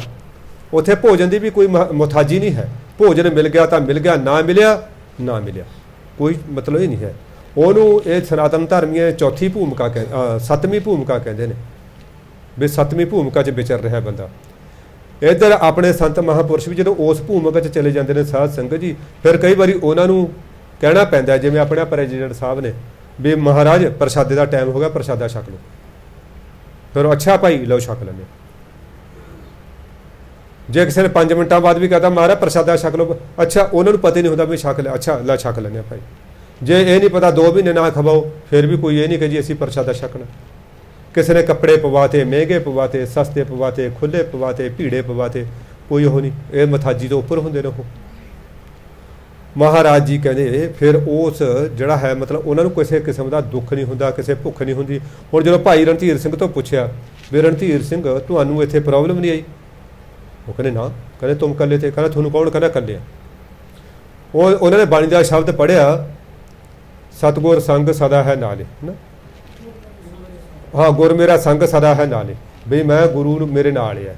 ਉਹਨੂੰ ਅੰਗਰੇਜ਼ ਕਹਿੰਦਾ ਵੀ ਉਹ ਅੰਗਰੇਜ਼ੀ 'ਚ ਆਪਣੇ ਨਾਲ ਦੇ ਅਫਸਰਾਂ ਨੂੰ ਕਹਿੰਦਾ ਇਹ ਮੇਰੇ ਸਮਝ ਤਾਂ ਆ ਨਹੀਂ ਰਿਹਾ, ਪਰ ਮੈਨੂੰ ਇਸ ਗੱਲ ਦੀ ਜਿਹੜਾ ਹੈ ਅੰਦਰੋਂ ਭਾਵਨਾ ਸਮਝ ਆ ਰਹੀ ਹੈ ਕਿ ਇਹਦੇ ਨਾਲ ਕੋਈ ਹੈਗਾ ਹੋਰ। ਉਹਨਾਂ ਨੇ ਦੱਸਿਆ ਵੀ ਇਹਦਾ ਪਰਮਾਤਮਾ ਇਹਦਾ, ਉਹ ਕਹਿੰਦੇ ਇਹਦੇ ਨਾਲ ਹੈ। ਉਹ ਕਹਿੰਦੇ ਫਿਰ ਇਹਨੂੰ ਇਕੱਲੇ ਰੱਖਣ ਦਾ ਕੀ ਫਾਇਦਾ, ਇਹ ਤਾਂ ਫਾਇਦੇ ਕੋਈ ਨਹੀਂ, ਇਹਨੂੰ ਭੇਜੋ ਆਪਣਾ ਉਧਰ। ਉਹ ਕਹਿੰਦੇ ਨਹੀਂ ਜੀ ਉਰੇ ਵਧੀਆ ਪਰਮਾਤਮਾ ਨਾਮ ਲੈ ਲੈਣਾ, ਤੁਸੀਂ ਦੂਸਰੇ ਪਾਸੇ ਭੇਜਤਾ, ਮੈਨੂੰ ਉਧਰ ਅੜਿੱਕਾ ਲੱਗੂਗਾ। ਪਰ ਸਾਧ ਸੰਗਤ ਜੀ ਉਹ ਤਾਂ ਜਿੱਥੇ ਜਾਣਾ ਸੀ ਉਹਨੂੰ ਤਾਂ ਨਾਮ ਦੀ ਮਤਲਬ ਖੰਡਾ ਖੜਕਾਉਣਾ ਸੀ ਉਹਨਾਂ ਨੇ। ਤਾਂ ਮਤਲਬ ਕਹਿਣ ਦਾ ਭਾਵ ਇਹ ਹੈ ਕਿ ਜਿਹਦਾ ਪਿਆਰ ਪਰਮਾਤਮਾ ਨਾਲ ਪੈ ਗਿਆ ਨਾ, ਫਿਰ ਉਸ ਨੂੰ ਕਿਸੇ ਕਿਸਮ ਦਾ ਦੁੱਖ, ਕਿਸੇ ਕਿਸਮ ਦਾ ਦਰਦ ਨਹੀਂ ਰਹਿੰਦਾ ਹੈ। ਰਹਾਉ ਤੋਂ ਬਾਅਦ ਸਤਿਗੁਰੂ ਫਰਮਾਉਂਦੇ ਨੇ, ਜਾ ਕੋ ਰਸ ਹਰ ਰਸ ਹੈ ਆਇਓ, ਸੋ ਅਨ ਰਸ ਨਾਹੀ ਲਪਟਾਇਓ। ਸਾਧ ਸੰਗਤ ਜੀ ਬਾਬਾ ਕਬੀਰ ਜੀ ਵੀ ਇਹੀ ਗੱਲ ਕਹਿੰਦੇ ਨੇ, ਜਿਹਨੂੰ ਪਰਮਾਤਮਾ ਦੇ ਨਾਮ ਦਾ ਰਸ ਆ ਗਿਆ ਨਾ ਉਹਨੂੰ ਭੋਜਨ ਚੋਂ ਰਸ ਆਉਂਦਾ, ਨਾ ਉਹਨੂੰ ਕਾਮ ਚੋਂ ਰਸ ਆਉਂਦਾ, ਨਾ ਉਹਨੂੰ ਲੋਭ ਚੋਂ ਰਸ ਆਉਂਦਾ, ਨਾ ਉਹਨੂੰ ਮੋਹ ਚੋਂ ਰਸ ਆਉਂਦਾ, ਨਾ ਉਹਨੂੰ ਰਾਜ ਭਾਗ ਚੋਂ ਰਸ ਆਉਂਦਾ। ਇਹ ਰਸ ਸਾਨੂੰ ਉਨੀ ਦੇਰ ਹੀ ਸਵਾਦ ਲੱਗਦੇ ਨੇ ਜਿੰਨੀ ਦੇਰ ਸਾਨੂੰ ਪਰਮਾਤਮਾ ਦੇ ਨਾਮ ਦਾ ਰਸ ਨਹੀਂ ਆਉਂਦਾ। ਆਪਾਂ ਰੋਜ਼ ਪੜ੍ਹਦੇ ਨਾ ਆਨੰਦ ਸਾਹਿਬ ਦੇ ਵਿੱਚ, ਇਹ ਰਸ ਨਾ ਤੂੰ ਅੰਦਰਾ ਸਰਾਸ ਰਸੀ, ਤੇਰੀ ਪਿਆਸ ਨਾ ਜਾਏ। ਆਪਾਂ ਕਰੋੜਾਂ ਸਾਲ ਵੀ ਰਾਜ ਕਰ ਲਈਏ ਨਾ, ਫਿਰ ਵੀ ਉਹਦਾ ਰਸ ਸਾਡੀ ਭੁੱਖ ਨਹੀਂ ਮਿਟਾ ਸਕਦਾ। ਫਿਰ ਵੀ ਸਾਡੀ ਤਮੰਨਾ ਹੋਊਗੀ ਕਿ ਅਸੀਂ ਹੋਰ ਰਾਜ ਕਰੀਏ। ਪਰ ਜਦੋਂ ਪਰਮਾਤਮਾ ਦੇ ਨਾਮ ਦਾ ਰਸ ਆ ਜਾਂਦਾ ਨਾ ਸਾਧ ਸੰਗਤ ਜੀ, ਫਿਰ ਕਿਸੇ ਹੋਰ ਚੀਜ਼ ਦੀ ਇੱਛਾ ਰਹਿੰਦੀ ਹੋ ਨਹੀਂ, ਫਿਰ ਹੋਰ ਕਿਸੇ ਚੀਜ਼ 'ਚੋਂ ਰਸ ਆਉਂਦਾ ਹੀ ਨਹੀਂ। ਮਹਾਰਾਜ ਜੀ ਕਹਿੰਦੇ ਜਾ ਕਹੋ ਜਿਸ ਨੂੰ ਰਸ ਹਰ ਰਸ ਹੈ ਆਇਓ, ਜਿਹਨੂੰ ਹਰੀ ਦੇ ਨਾਮ ਦਾ ਰਸ ਆ ਗਿਆ ਨਾ, ਸੋ ਅਨ ਰਸ ਨਾ ਹੀ ਲਪਟਾਇਓ। ਉਹ ਹੋਰ ਕਿਸੇ ਰਸ ਦੇ ਵਿੱਚ ਫਿਰ ਜਿਹੜਾ ਹੈ ਲਿਪਤਮਾਨ ਹੁੰਦਾ ਹੀ ਨਹੀਂ ਹੈ, ਉਹ ਕਿਸੇ ਹੋਰ ਰਸ ਦੀ ਇੱਛਾ ਰੱਖਦਾ ਹੀ ਨਹੀਂ ਹੈ। ਆਪਾਂ ਤਾਂ ਰੋਟੀ ਖਾਣ ਤੋਂ ਬਾਅਦ ਨਾ ਆਹ ਜੀ ਕੋਈ ਮਿੱਠਾ ਹੈ, ਜੇ ਨਹੀਂ ਚਲਾ ਗੁੜ ਦੀ ਰੋੜੀ ਦਿਓ ਜੀ ਅੰਬਈ, ਆਪਾਂ ਨੂੰ ਤਾਂ ਲੱਗਦਾ ਨਾ ਉਹ, ਪਰ ਉਹ ਇਹਨਾਂ ਚੀਜ਼ਾਂ ਤੋਂ ਸਾਰੇ ਉੱਪਰ ਹੁੰਦੇ ਨੇ। ਇਹਨਾਂ ਚੀਜ਼ਾਂ ਨੇ ਇਹ ਆਪਣਾ ਨਾ ਇਹ ਰਾੜੇ ਵਾਲੇ ਮਹਾਂਪੁਰਖ, ਇਹਨਾਂ ਦੀ ਅਵਸਥਾ ਬ੍ਰਹਮ ਗਿਆਨ ਤੱਕ ਸੀ। ਇੱਕ ਕੋਈ ਉੱਥੇ ਕਥਾ ਚੱਲ ਰਹੀ ਸੀ ਸੁਖਮਨੀ ਸਾਹਿਬ ਦੀ। ਸੁਖਮਨੀ ਸਾਹਿਬ ਦੀ ਕਥਾ ਦੇ ਵਿੱਚ ਆਇਆ ਵੀ ਜਿਹੜਾ ਬ੍ਰਹਮ ਗਿਆਨੀ ਹੈ ਵੀ ਜੈਸਾ ਅੰਮ੍ਰਿਤ ਤੈਸੀ ਵਿਖ ਖੱਟੀ, ਵੀ ਜਿਹੋ ਜਿਹਾ ਉਹਨਾਂ ਵਾਸਤੇ ਅੰਮ੍ਰਿਤ ਹੈ ਉਹੋ ਜਿਹੀ ਖੱਟੀ ਜ਼ਹਿਰ ਵੀ ਉਹਨਾਂ ਵਾਸਤੇ ਉਹੀ ਆ। ਹੁਣ ਇਹਨਾਂ ਨੂੰ ਕੋਈ ਤਰਕਸ਼ੀਲ ਸੀ, ਉਹ ਸੀ, ਉਹ ਕਹਿੰਦਾ ਵੀ ਇੱਕੋ ਹੀ ਗੱਲ ਹੁੰਦੀ ਆ ਉਹਨਾਂ ਵਾਸਤੇ। ਮਹਾਂਪੁਰਖ ਕਹਿੰਦੇ ਹਾਂ ਉਹੀ ਗੱਲ ਹੁੰਦੀ। ਚਲੋ ਦੂਜੇ ਦਿਨ ਨਾ ਉਹ ਆ ਜਿਹੜਾ ਹੁੰਦਾ ਪੋਟਾਸ਼ੀਅਮ ਸਾਇਨਾਈਡ, ਸਾਧ ਸੰਗਤ ਸਾਡੀਆਂ ਲੈਬਾਰਟਰੀਆਂ ਦੇ ਵਿੱਚ ਉਹ ਸਾਡਾ ਤਾਂ ਉਹਨਾਂ ਨਾਲੇ ਵਾਹ ਪਿਆ। ਉਹ ਇੱਕ ਐਸਾ ਸਾਲਟ ਹੈ ਜਿਹਦਾ ਅੱਜ ਤੱਕ ਕੋਈ ਵਿਗਿਆਨੀ, ਕੋਈ ਬੰਦਾ ਟੇਸਟ ਨਹੀਂ ਦੱਸ ਸਕਿਆ। ਇੰਨੀ ਤੇਜ਼ ਜ਼ਹਿਰ, ਵੈਸੇ ਤਾਂ ਪੋਟਾਸ਼ੀਅਮ ਦੇ ਜਿੰਨੇ ਸਾਲਟ ਨੇ ਸਾਰੇ ਜ਼ਹਿਰ ਹੁੰਦੇ ਨੇ, ਪਰ ਇਹ ਜਿਹੜਾ ਸਾਇਨਾਈਡ ਹੈ ਨਾ, ਇਹ ਇੰਨੀ ਤੇਜ਼ ਜ਼ਹਿਰ ਹੈ, ਇਹਨੂੰ ਜੀਭ ਦੇ ਉੱਤੇ ਲਾ ਕੇ ਬੰਦਾ ਹੱਥ ਐ ਨਹੀਂ ਕਰ ਸਕਦਾ। ਇੱਕ ਵਿਗਿਆਨੀ ਨੇ ਤਜਰਬਾ ਕਰਨ ਵਾਸਤੇ ਉਹ ਜ਼ਹਿਰ ਨੂੰ ਇੱਧਰ ਰੱਖਿਆ, ਇੱਧਰ ਪੈਨ ਤੇ ਕਾਪੀ ਲਿਖ ਲਈ ਵੀ ਮੈਂ ਇਹਦਾ ਜਿਹੜਾ ਸਵਾਦ ਹੈ ਲਿਖੂੰਗਾ ਵੀ ਕੌੜਾ ਹੈ, ਖੱਟਾ ਹੈ, ਮਿੱਠਾ ਹੈ, ਜੋ ਵੀ ਹੈਗਾ। ਉਹਨੇ ਜਦੋਂ ਜੀਭ ਤੇ ਲਾਇਆ ਨਾ, ਬਸ ਉਹਨੇ ਅੱਗੇ ਬੀ ਪਾਇਆ ਵਾ, ਬੀ ਵੀ ਪੂਰਾ ਨਹੀਂ ਪਿਆ, ਉਤੋਂ ਉਹ ਨਾਲ ਦੀ ਨਾਲੇ ਮਰ ਗਿਆ। ਇੰਨੀ ਜਿਹੜੀ ਹੈ ਉਹ ਫਾਸਟ ਪੋਇਜ਼ਨ। ਹੁਣ ਇਹਨਾਂ ਮਹਾਂਪੁਰਖਾਂ ਕੋਲ ਉਹ ਲੈ ਕੇ ਆ ਗਿਆ, ਕਹਿੰਦਾ ਜੀ ਫਿਰ ਜ਼ਹਿਰ ਵੀ ਉਹਨਾਂ ਵਰਗੇ ਇੱਕੋ ਹੀ ਆ। ਕਹਿੰਦੇ ਲਓ ਫਿਰ ਮਹਾਂਪੁਰਖੋ ਇਹਦਾ ਕੋਈ ਸਵਾਦ ਨਹੀਂ ਦੱਸ ਸਕਿਆ, ਤੁਸੀਂ ਇਹਦਾ ਸਵਾਦ ਦੱਸੋ। ਹੁਣ ਦੇਖੋ ਬ੍ਰਹਮ ਗਿਆਨੀ ਦੀ ਦ੍ਰਿਸ਼ਟੀ ਐਸੀ ਹੁੰਦੀ ਆ ਸਾਧ ਸੰਗਤ ਜੀ, ਕਿਸੇ ਬੇਸਵਾ ਤੇ ਪੈ ਜੇ ਨਾ ਉਹਨੂੰ ਦੇਵੀ ਬਣਾ ਕੇ ਰੱਖ ਦਿੰਦੇ ਨੇ। ਆਏ ਸੀ ਨਾ ਮਹਾਂਪੁਰਸ਼ ਬੇਸਵਾ ਦੇ ਦੁਆਰੇ ਤੋਤਾ ਦੇ ਕੇ ਗਏ ਸੀ, ਪੂਜਨੀਕ ਦੇਵੀ ਬਣਾ ਕੇ ਨਾ ਸੱਚਖੰਡ ਨੂੰ ਭੇਜਤੀ ਅਗਲੇ ਨੇ। ਮੇਰੇ ਵਰਗਾ ਕੋਈ ਭ੍ਰਿਸ਼ਟ ਬੰਦਾ ਦੇਵੀ ਕੋਲ ਵੀ ਜਾਏ, ਚਲਿਆ ਜਾਵੇ ਨਾ, ਸ਼ਾਇਦ ਦੇਵੀ ਨੂੰ ਵੀ ਬੇਸਵਾ ਬਣਾ ਦੇ। ਗੰਦਾ ਬੰਦਾ, ਕੋਈ ਭ੍ਰਿਸ਼ਟ ਬੰਦਾ ਕਿਸੇ ਉੱਚੇ ਸੁੱਚੇ ਕਰੈਕਟਰ ਵਾਲੀ ਦੇਵੀ ਕੋਲੇ ਚਲਾ ਜਾਵੇ, ਸ਼ਾਇਦ ਉਹਨੂੰ ਵੀ ਭ੍ਰਿਸ਼ਟ ਬਣਾ ਕੇ ਰੱਖ ਦੇ। ਹੁਣ ਬ੍ਰਹਮ ਗਿਆਨੀ ਦੀ ਦ੍ਰਿਸ਼ਟੀ ਸੀ, ਉਹ ਕਹਿੰਦੇ ਲਿਆ ਭਾਈ, ਉਹ ਦੇਖਿਆ ਉਹਦੇ ਵੱਲ, ਦੇਖ ਕੇ ਉਹ ਚੁੰਡੀ ਭਰੀ ਜੀਭ ਤੇ ਲਾ ਕੇ ਕਹਿੰਦੇ ਖੱਟਾ ਜਾ, ਕੌੜਾ ਤੇ ਖੱਟਾ ਜਾ, ਥੁੱਕਤਾ ਕੁੱਲੀ ਕਰੀ, ਠੀਕ ਆ। ਉਹ ਬੜਾ ਹੈਰਾਨ, ਇਹ ਕਮਾਲ ਦੀ ਗੱਲ ਹੈ। ਉਹਨੂੰ ਆਪਣੇ ਸਾਲਟ 'ਤੇ ਸ਼ੱਕ ਹੋ ਗਿਆ ਬਈ ਯਾਰ ਮੈਂ ਕਿਤੇ ਦੂਸਰਾ ਸਾਲਟ ਤਾਂ ਨਹੀਂ ਕਿਤੇ ਲੈ ਆਇਆ। ਸਾਧ ਸੰਗਤ ਜੀ ਹੁੰਦੀ ਆ ਬ੍ਰਹਮ ਗਿਆਨ ਦੀ ਅਵਸਥਾ, ਜਿਹਨੂੰ ਰਸ ਆ ਗਿਆ ਨਾ ਉਹ ਸਾਰੇ ਰਸਾਂ ਤੋਂ ਉੱਪਰ ਹੋ ਜਾਂਦਾ। ਜਾ ਕਾ ਕਹਿਆ ਦਰਗਾਹ ਚੱਲੈ, ਸੋ ਕਿਸ ਕੋ ਨਦਰ ਲੈ ਆਵੈ ਤਲ। ਜਿਹਦਾ ਹੁਕਮ ਹੁਣ ਪਰਮਾਤਮਾ ਦੀ ਦਰਗਾਹ ਚੱਲਦਾ, ਜਿਹਦਾ ਆਖਿਆ ਪਰਮਾਤਮਾ ਨਹੀਂ ਮੋੜਦਾ। ਫਿਰ ਸਾਧ ਸੰਗਤ ਜੀ ਆ ਕੀ ਅਫਸਰ, ਕੀ ਰਾਜੇ, ਕੀ ਮਹਾਰਾਜੇ, ਕੀ ਹਾਕਮ, ਉਹ ਕਿਹਦੀ ਮਥਾਜੀ ਕਰੇਗਾ? ਕਿਸੇ ਦੀ ਵੀ ਨਹੀਂ ਕਰੇਗਾ। ਜਾਂ ਤੂੰ ਮੇਰਾ ਵੱਲ ਹੈ ਤਾਂ ਕਿਆ ਮੋਹ ਥਾ, ਕਿਆ ਮੋਹ ਛੰਦਾ। ਉਹ ਕਿਹਦੀ ਮਥਾਜੀ ਕਰੇਗਾ? ਇੱਕ ਵਾਰੀ ਕੋਈ ਫਕੀਰ ਜਾ ਰਹੇ ਨੇ ਮਹਾਤਮਾ, ਜਾਂਦਿਆਂ ਜਾਂਦਿਆਂ ਉਹਨਾਂ ਨੂੰ ਕੋਈ ਦਮੜੀ ਨਜ਼ਰ ਪੈ ਗਈ। ਪਹਿਲਾਂ ਤਾਂ ਉਹ ਲੰਘ ਗਏ ਦਮੜੀ ਨੂੰ ਕ੍ਰੋਸ ਕਰਕੇ, ਫਿਰ ਉਹਨਾਂ ਦੇ ਚਿੱਤ 'ਚ ਪਤਾ ਨਹੀਂ ਕੀ ਆ, ਫਕੀਰਾਂ ਦੀ ਮੌਜ ਹੁੰਦੀ ਆ ਆਪਣੀ। ਉਹ ਦਮੜੀ ਚੱਕੀ, ਪੂੰਜੀ ਹੱਥ 'ਚ ਰੱਖ ਲਈ, ਇਹ ਸੋਚ ਕੇ ਵੀ ਚਲੋ ਕੋਈ ਲੋੜਵੰਦ ਆਏਗਾ, ਭੁੱਖਾ ਨੰਗਾ ਹੋਏਗਾ, ਉਹਨੂੰ ਦੇ ਦਾਂਗੇ। ਇਹਨਾਂ ਨੂੰ ਕੀ ਦੇਖਦਾ ਕਿ ਰਾਜਾ ਆ ਰਿਹਾ, ਹਾਥੀ ਘੋੜੇ ਨਗਾਰੇ ਵੱਜਦੇ ਆ ਰਹੇ ਨੇ, ਧੌਂਸੇ ਵੱਜਦੇ ਆ ਰਹੇ ਨੇ, ਧੂੜਾਂ ਉੜਦੀਆਂ ਆ ਰਹੀਆਂ ਨੇ, ਝੰਡੇ ਝੂਲਦੇ ਆ ਰਹੇ ਨੇ। ਫਕੀਰ ਸਾਈਂ ਉਹ ਸੀ ਜਿਹੜਾ ਸਾਧੂ ਮਹਾਤਮਾ ਸਾਈਡ 'ਤੇ ਖੜ੍ਹ ਕੇ। ਰਾਜੇ ਨੇ ਸੋਚਿਆ ਵੀ ਉਹ ਫਕੀਰ ਖੜਾ, ਕੋਈ ਯਾਰ ਜਾਂਦੇ ਜਾਂਦੇ ਆਸ਼ੀਰਵਾਦ ਲੈ ਚੱਲੀਏ, ਜੰਗ ਨੂੰ ਚੱਲੇ ਆ। ਉਹ ਜਦੋਂ ਹਾਥੀ ਦੇ ਉੱਤੇ ਚੜੇ ਨਾ, ਉਹ ਮਤਲਬ ਕਹਿੰਦਾ ਸੁਆਮੀ ਨਮੋ ਨਮੋ, ਉਹਨਾਂ ਨੇ ਨਮੋ ਨਮੋ ਪ੍ਰਵਾਨ ਕੀਤੀ। ਉਹ ਜਿਹੜੀ ਦਮੜੀ ਸੀ ਨਾ, ਉਹ ਹਾਥੀ ਦੇ ਹੌਦੇ 'ਚ ਐਂ ਮਾਰੀ ਵਗਾ ਕੇ ਉੱਪਰ। ਰਾਜੇ ਨੇ ਸੋਚਿਆ ਇਹ ਫਕੀਰ ਨਾ ਮੈਨੂੰ ਕੋਈ ਨਜ਼ਰਾਨਾ ਭੇਟ ਕਰ ਰਿਹਾ। ਕਹਿੰਦੇ ਫਕੀਰ ਸਾਈਂ ਤੁਸੀਂ ਤਾਂ ਰੱਬੀ ਬੰਦੇ ਹੋ, ਤੁਹਾਨੂੰ ਲੋੜ ਹੋਊਗੀ ਇਹ ਰੱਖ ਲਓ, ਮੈਨੂੰ ਨਜ਼ਰਾਨੇ ਦੀ ਲੋੜ ਨਹੀਂ, ਤੁਹਾਡੀ ਅਸੀਸ ਦੀ ਲੋੜ ਹੈ। ਉਹ ਕਹਿੰਦੇ ਮੈਨੂੰ ਨਜ਼ਰਾਨਾ ਨਹੀਂ ਭੇਟ ਕੀਤਾ। ਮਹਾਰਾਜ ਹੋਰ ਕੀ ਕੀਤਾ ਤੁਸੀਂ? ਇਹ ਤਾਂ ਮੈਨੂੰ ਨਾ ਉੱਥੋਂ ਪਿੱਛੋਂ ਕੁਛ ਕੁ ਫਰਲਾਂਗ ਤੋਂ ਲੱਭੀ ਸੀ, ਮੈਂ ਚੱਕ ਲਈ ਵੀ ਜੇ ਉਰੇ ਪਈ ਰਹੀ ਨਾ ਤੇ ਮਿੱਟੀ ਪੈ ਜੂਗੀ, ਕਿਸੇ ਲੋੜਵੰਦ ਨੂੰ ਜਿਹੜਾ ਕੋਈ ਭੁੱਖਾ ਨੰਗਾ ਹੋਊਗਾ ਉਹਨੂੰ ਦੇ ਦੂੰਗਾ। ਸੋ ਤੂੰ ਆ ਰਿਹਾ ਸੀ ਭਈ ਮੈਂ ਤੈਨੂੰ ਦੇਤੀ। ਉਹ ਕਹਿੰਦਾ ਬਾਬੇ ਤੇਰਾ ਦਿਮਾਗ ਖਰਾਬ ਹੈ, ਐਨੇ ਹਾਥੀ, ਐਨੇ ਘੋੜੇ, ਐਨੀਆਂ ਫੌਜਾਂ, ਸੋਨੇ ਹੀਰਾ ਦਾ ਮੇਰਾ ਮੁਕਟ ਹੈ, ਮੈਂ ਕੋਈ ਭੁੱਖਾ ਨੰਗਾ? ਕਹਿੰਦੇ ਭਾਈ ਜੇ ਭੁੱਖਾ ਨੰਗਾ ਤੈਨੂੰ ਤਾਂ ਦੂਜੇ ਦਾ ਖੋਹਣ ਚੱਲਿਆ, ਤੈਨੂੰ ਚੱਲਿਆ ਦੂਜੇ ਦਾ ਖੋਹਣ ਵਾਸਤੇ। ਆ ਚੱਕ ਮੈਂ ਤਾਂ ਤੈਨੂੰ ਤਾਂ ਦਿੱਤੀ ਆ। ਇਹੋ ਜਿਹੇ ਹੁੰਦੇ ਨੇ ਰੱਬ ਦੇ ਪਿਆਰੇ, ਉਹ ਕਿਸੇ ਦੀ ਪਰਵਾਹ ਨਹੀਂ ਕਰਦੇ, ਉਹ ਕਿਸੇ ਰਾਜੇ ਮਹਾਰਾਜਾ ਦੀ। ਅਟਕ ਦਰਿਆ ਦੇ ਦਰਖਤ ਦੇ ਕਿਨਾਰੇ, ਅਟਕ ਦਰਿਆ ਦੇ ਜਿਹਨੂੰ ਆਪਾਂ ਚਨਾਬ ਕਹਿੰਦੇ ਆ, ਇਹਨੂੰ ਅਟਕ ਵੀ ਕਹਿੰਦੇ ਨੇ, ਉਹਦੇ ਕਿਨਾਰੇ ਤੇ ਦਰਖਤ ਦੇ ਹੇਠਾਂ ਇੱਕ ਫਕੀਰ ਪਿਆ, ਐ ਨੰਗ ਧੜੰਗਾ, ਆਪਣੀ ਮੌਜ ਦੇ ਵਿੱਚ ਕਿਸੇ ਅਕਹਿ ਰਸ ਦੇ ਨੂੰ ਮਾਣ ਰਿਹਾ। ਸਿਕੰਦਰ ਆਇਆ, ਸਿਕੰਦਰ ਦੇ ਨਗਾਰੇ ਤੂਤੀਆਂ ਵੱਜ ਰਹੀਆਂ, ਹਾਥੀਆਂ ਦੇ ਟੱਲ ਖੜਕ ਰਹੇ ਨੇ, ਆ ਰਿਹਾ ਭਾਰਤ ਜਿੱਤਣ ਵਾਸਤੇ। ਉਹਨੇ ਦੇਖਿਆ ਵੀ ਉਹ ਬੰਦਾ ਪਿਆ ਯਾਰ, ਮੈਨੂੰ ਦੇਖ ਕੇ ਖੜਾ ਨਹੀਂ ਹੋਇਆ। ਨੌਜਵਾਨ ਸੀ, ਨੌਜਵਾਨੀ ਦੇ ਵਿੱਚ ਤਾਂ ਜੋਸ਼ ਜੋਸ਼ ਹੁੰਦਾ, ਇੰਨਾ ਮਤਲਬ ਜਿਹੜੀ ਹੈ ਦਿਮਾਗ ਤਾਂ ਕੰਮ ਨਹੀਂ ਕਰਦਾ ਹੁੰਦਾ। ਉਹ ਕਹਿੰਦਾ ਵੀ ਉਹ ਬੰਦੇ ਨੂੰ ਲਿਆਓ ਫੜ ਕੇ। ਚਲੋ ਸਿਪਾਹੀ ਗਏ, ਫੜ ਲਏ। ਉਹ ਕਹਿੰਦੇ ਗੁਸਤਾਖ ਬੰਦੇ, ਤੂੰ ਮੈਨੂੰ ਦੇਖ ਕੇ ਖੜਾ ਨਹੀਂ ਹੋਇਆ, ਤੈਨੂੰ ਪਤਾ ਨਹੀਂ ਮੈਂ ਦੁਨੀਆ ਜੇਤੂ, ਸੰਸਾਰ ਜੇਤੂ ਸਿਕੰਦਰ। ਕਹਿੰਦਾ ਵੀ ਮੈਂ ਕਿਹੜਾ ਤੈਨੂੰ ਜਾਣਦਾ ਹੋਵੇਗਾ। ਕਹਿੰਦੇ ਪਰ ਸਿਕੰਦਰ ਇੱਕ ਗੱਲ ਦੱਸ, ਤੈਨੂੰ ਸਲਾਮਾਂ ਤਾਂ ਮੈਂ ਚਾਰ ਕਰ ਦੂੰਗਾ, ਹੋਰ ਮੈਨੂੰ ਤੂੰ ਪਹਿਲਾਂ ਮੇਰੇ ਸਵਾਲਾਂ ਦਾ ਜਵਾਬ ਦੇ। ਕਹਿੰਦਾ ਕੀ? ਕਹਿੰਦਾ ਕਿੱਥੇ ਚੱਲਿਆ? ਕਹਿੰਦਾ ਹਿੰਦੁਸਤਾਨ ਨੂੰ ਜਿੱਤਣ ਚੱਲਿਆ। ਕਹਿੰਦਾ ਫੇਰ ਕੀ ਕਰੇਗਾ? ਕਹਿੰਦਾ ਫੇਰ ਮੈਂ ਅੱਗੇ ਜਿੱਤੂੰਗਾ। ਕਹਿੰਦਾ ਫਿਰ ਮੈਂ ਉਸ ਤੋਂ ਅਗਲੇ ਦੇਸ਼ਾਂ ਨੂੰ ਜਿੱਤੂੰਗਾ, ਫਿਰ ਉਸ ਤੋਂ ਅਗਲੇ ਦੇਸ਼ਾਂ ਨੂੰ ਜਿੱਤੂੰਗਾ, ਫਿਰ ਅਗਲੇ ਦੇਸ਼ਾਂ ਨੂੰ ਜਿੱਤੂੰਗਾ। ਜਦੋਂ ਹੋ ਗਿਆ ਕਹਿੰਦਾ ਸਾਰੀ ਦੁਨੀਆ ਨੂੰ ਜਿੱਤੂੰਗਾ। ਕਹਿੰਦਾ ਫੇਰ ਕੀ ਕਰੇਗਾ? ਕਹਿੰਦਾ ਫਿਰ ਆਰਾਮ ਕਰੂੰਗਾ। ਉਹ ਕਹਿੰਦਾ ਉਹ ਮੂਰਖਾ, ਸਿਕੰਦਰ ਨੂੰ ਕਹਿ ਰਿਹਾ ਉਹ ਫਕੀਰ ਸਾਈਂ, ਉਹ ਕਹਿੰਦਾ ਮੂਰਖਾ, ਮੈਂ ਵੀ ਤਾਂ ਆਰਾਮੇ ਕਰ ਰਿਹਾ। ਕਹਿੰਦਾ ਬਾਪਾ ਮੇਰੇ ਬਰਾਬਰ, ਐਨੇ ਲੋਕਾਂ ਦਾ ਕਤਲ ਕਰਕੇ, ਲਹੂ ਦਾ ਦਰਿਆ ਵਗਾ ਕੇ ਤੂੰ ਆਰਾਮ ਕਰੇਗਾ? ਕਿਵੇਂ ਕਰ ਲੇਗਾ ਆਰਾਮ ਤੂੰ ਇੰਨੀਆਂ ਲਾਸ਼ਾਂ ਦੇ ਢੇਰ ਤੇ ਪੈ ਕੇ? ਆ ਕਰ ਗਏ ਆਰਾਮ, ਚੱਲ ਤੈਨੂੰ ਆਰਾਮ ਕਰਨ ਦੀ ਜੁਗਤੀ ਮੈਂ ਦੱਸ। ਸਿਕੰਦਰ ਹੱਕਾ ਬੱਕਾ ਰਹਿ ਗਿਆ।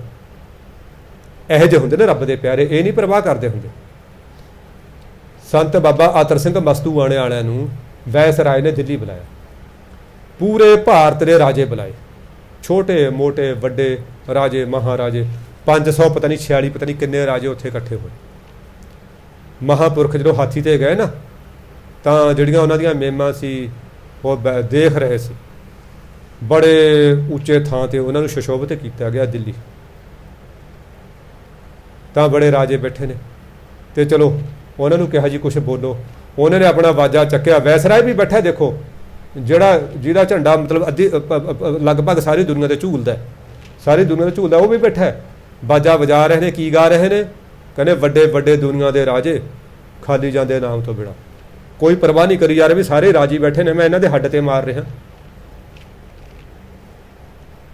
ਕੋਈ ਪਰਵਾਹ ਨਹੀਂ ਕਰੀ। ਕਿਉਂ? ਉਹਨੇ ਤਾਂ ਨਾਮ ਨਾਲ ਜੋੜਨਾ ਹੁੰਦਾ, ਚਾਹੇ ਹੱਡ ਤੇ ਮਾਰ ਕੇ ਜੋੜਨ, ਚਾਹੇ ਕਿਵੇਂ ਜੋੜਨ। ਵੀ ਰਾਜਿਓ ਤੁਸੀਂ ਐਵੇਂ ਨਾ ਆਪਣੇ ਇਹ ਫਿਰਦੇ ਰਹੋ ਮਿਲਖ ਜਗੀਰਾਂ ਚੋੜ ਜੇ। ਅਸਲੀ ਧਨ ਤਾਂ ਪਰਮਾਤਮਾ ਦਾ ਨਾਮ ਹੈ। ਜੇ ਇਹ ਹੋਊਗਾ ਤਾਂ ਤੁਹਾਨੂੰ ਅੱਗੇ ਜਾਣ ਦੀ ਇਜਾਜ਼ਤ ਹੋਊਗੀ। ਅੱਗੇ ਗਰੀਬ ਨਵਾਜ਼ ਸਤਿਗੁਰੂ ਫਰਮਾ ਰਹੇ ਨੇ, ਕਹਿੰਦੇ ਜਾ ਕੇ